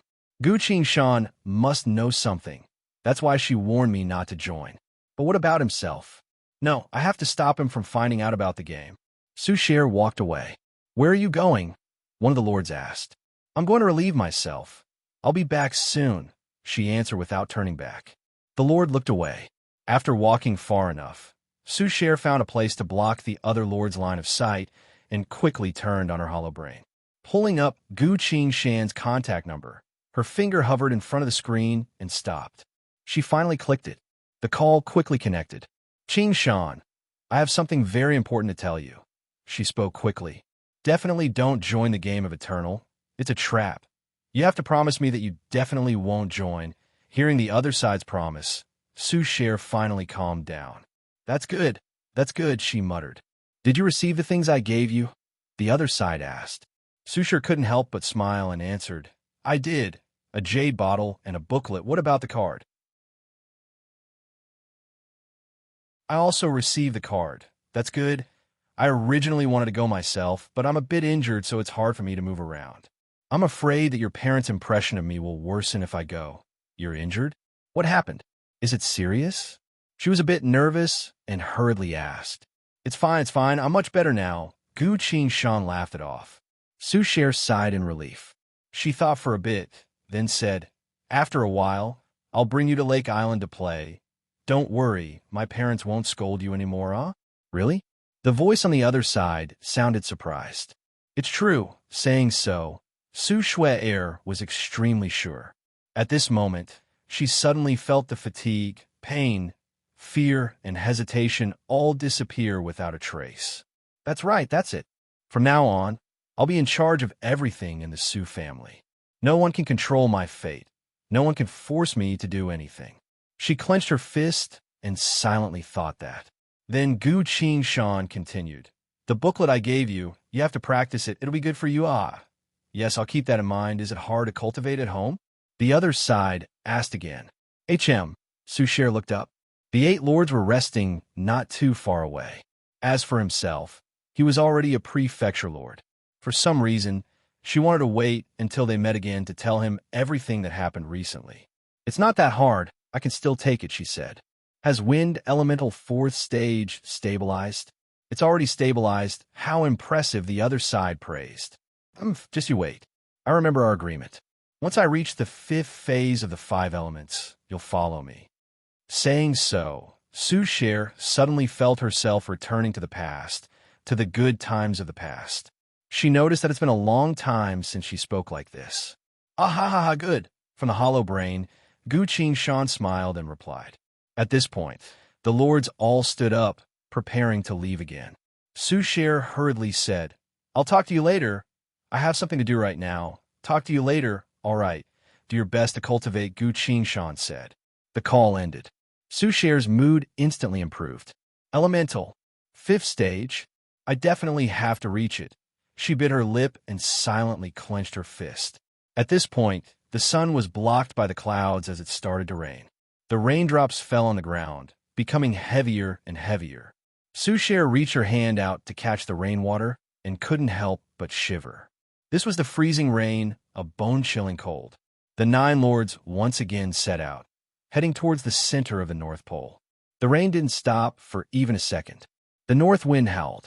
With such harsh weather, Even a perfectionist wouldn't be able to handle it. But strangely, neither the rain nor the wind could get close to them. Soucher noticed that ever since she entered this place, her starlight cloak had been lightly fluttering. Within the range of the cloak, the temperature was just right and the air was refreshing. This was also the reason why the lords were able to keep moving forward. As they walked, a few dried corpses started to appear on the road. These corpses were all dehydrated, curled up into a ball. Some of them were so old that they were blown away by the wind. "No need to look. They're all people trying to pry into our 9 lords' secrets," one of the lords said. "How did they die?" Soucher asked.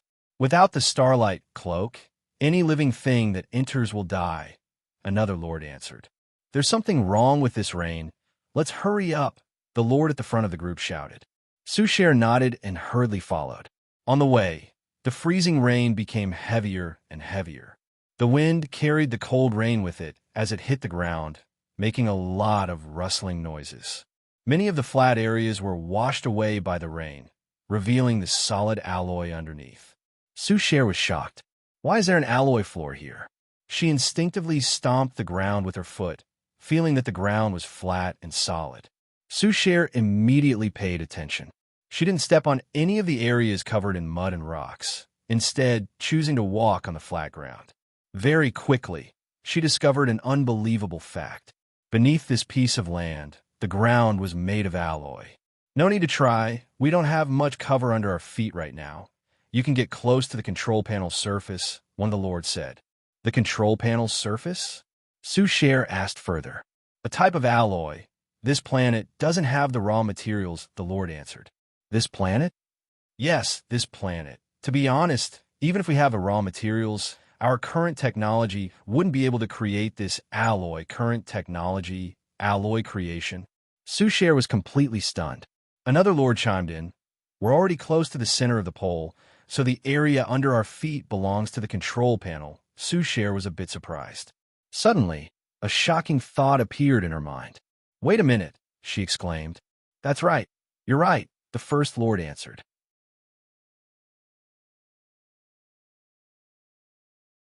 Chapter 292. The other lords all turned around with smiles on their faces, observing the shocked expression on Soucher's face. When they first learned the truth, they had the same expression on their faces. "Let's hurry. We need to reach the foot of the mountain before it gets dark. Otherwise, when those vicious things come out, it'll be even more troublesome," the leader of the lords said. Hearing him say that, the lords' expressions turned serious as they quickened their pace. It's currently the polar day of the North Pole, so when it gets dark, it doesn't get dark at all. But the clouds in the sky were getting thicker and thicker, slowly obscuring the sunlight. The light became dimmer and dimmer until it disappeared into the darkness. Cold rain poured down, washing away all living things. In the storm, the group finally reached their destination. "I have something to discuss with you." One of the lords breathed heavily. "What is it?" someone asked. "For the next few years, none of you should die. Otherwise, I won't be able to handle it. With the light of the stars supporting you, you won't have any major problems, but it's too much suffering." While the lords were talking, Soucher was observing her surroundings. This was a tall mountain made of metal. When they reached the foot of the mountain, a small metal platform rose up from the ground. The 8 lords stepped forward one by one, placing their handprints on the platform. "Come, Lord Su. You should also press one," someone called out. Soucher stepped forward and placed her hand on the metal counter. After receiving the lord's handprints, a green button and a red button popped up on the platform. "Remember these 2 buttons," one of the lords said. "What do they do?" Soucher asked. "They emit a camouflage wave on the surface of the planet, making it impossible for space monsters to notice the existence of this planet. Press the green button to begin operation. Press the red button to stop the camouflage. It's currently in operation. It has been operating since modern times. Otherwise, why would so many space monsters turn a blind eye to our planet full of vitality? This is also the reason why the Federation has never been attacked by enemy countries. If anyone dares to attack the Federation, they will have to prepare to face the horde of space monsters. Remember, no one dares to invade the Freedom Federation. The Federation will forever belong to the Nine Lords, to us, the manor heads earnestly instructed him. I'll keep it in mind, Sushare said. The new successor has arrived. Please guide her, one of the lords said to the metal platform. Are you sure? A deep voice came from the metal platform.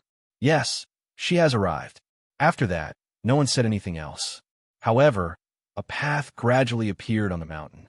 At the foot of the mountain, a metal room of 100 square meters slowly rose from the ground. Seeing this, the manor lords all breathed a sigh of relief and walked towards the metal room.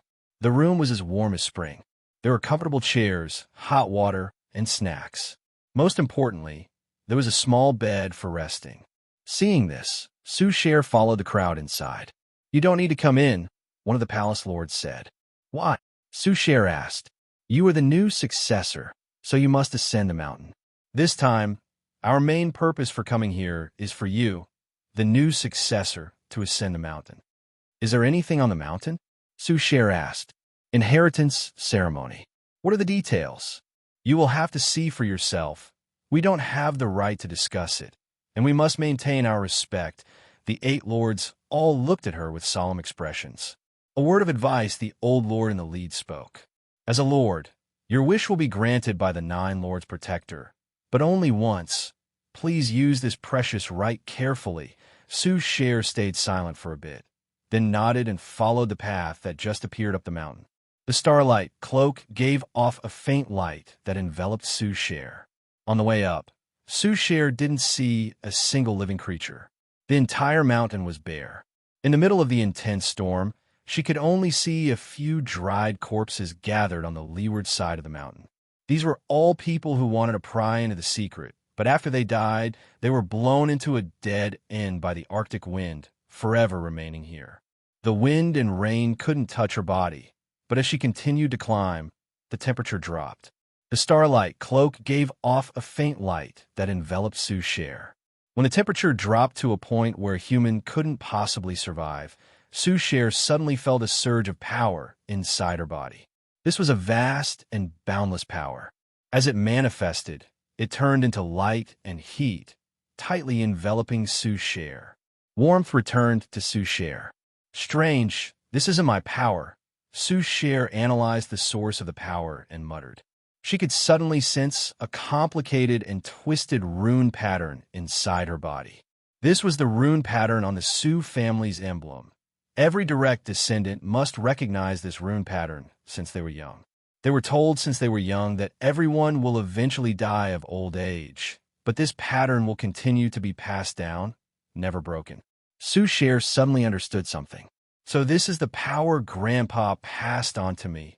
She stayed silent for a bit, then continued to climb the mountain. A few hours later, Sushare finally reached the top of the mountain. The speed of climbing the mountain is very fast. It seems at this time we have a young successor. In the howling wind and rain, this voice carried the hoarseness of having gone through many vicissitudes of life, as well as a strange sense of calmness and gentleness, resounded in Sushare's mind. Who are you? Sushare softly asked. It's cold outside. Please come inside to talk. The female voice spoke again. The ground at the top of the mountain caved in, quickly revealing a small house. The door of the house opened by itself, revealing the darkness inside. Sushare observed the house. This was a small house made of pure wood. It looked ordinary and unremarkable. But at the North Pole, on top of the mountain formed by the giant airship, this kind of wooden house is almost impossible to exist. Sushare quickly walked inside. It was completely silent in the darkness. Only the sound of the wind and rain hitting the window could be heard. The voice once again resounded in Sushare's mind. Welcome, young lady. It seems a relative of yours has passed away. Yes, that was my grandpa.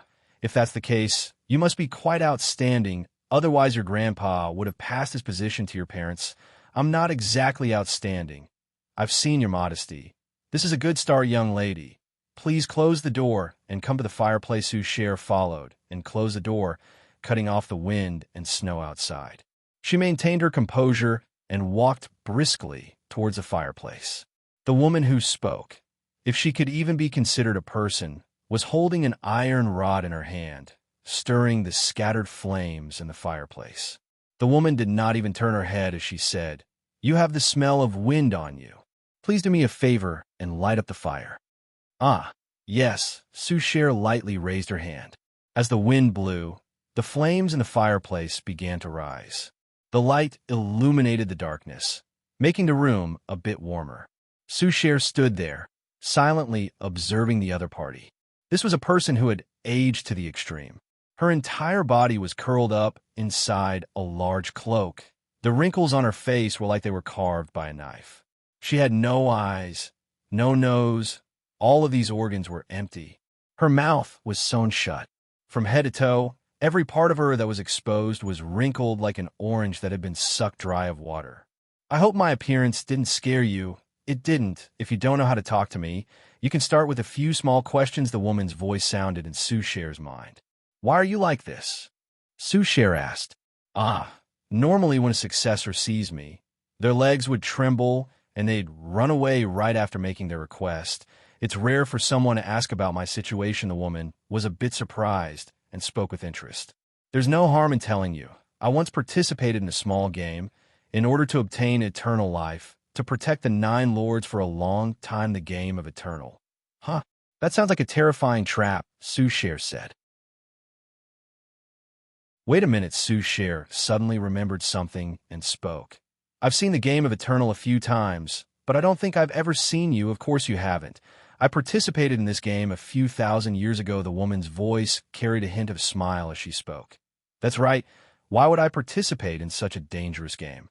Because after a comprehensive analysis and comparison, I found that their eternal pill, aside from the huge side effects, is the most miraculous item that can grant eternal life. Is your appearance like this because of the side effects?" "That's right. I've already dealt with the problematic organs from the very beginning, using a special medicine and secret technique. That's why I've been able to live until now." The woman opened her cloak, revealing her fleshless bones to Souchere. Seeing her appearance, Souchere couldn't help but feel a bit sad. How cruel must a person be to treat themselves like this? "No need to show such an expression. I'm very happy with my current situation," the woman's voice continued. "Yuri's still a young lady. Of course you wouldn't understand.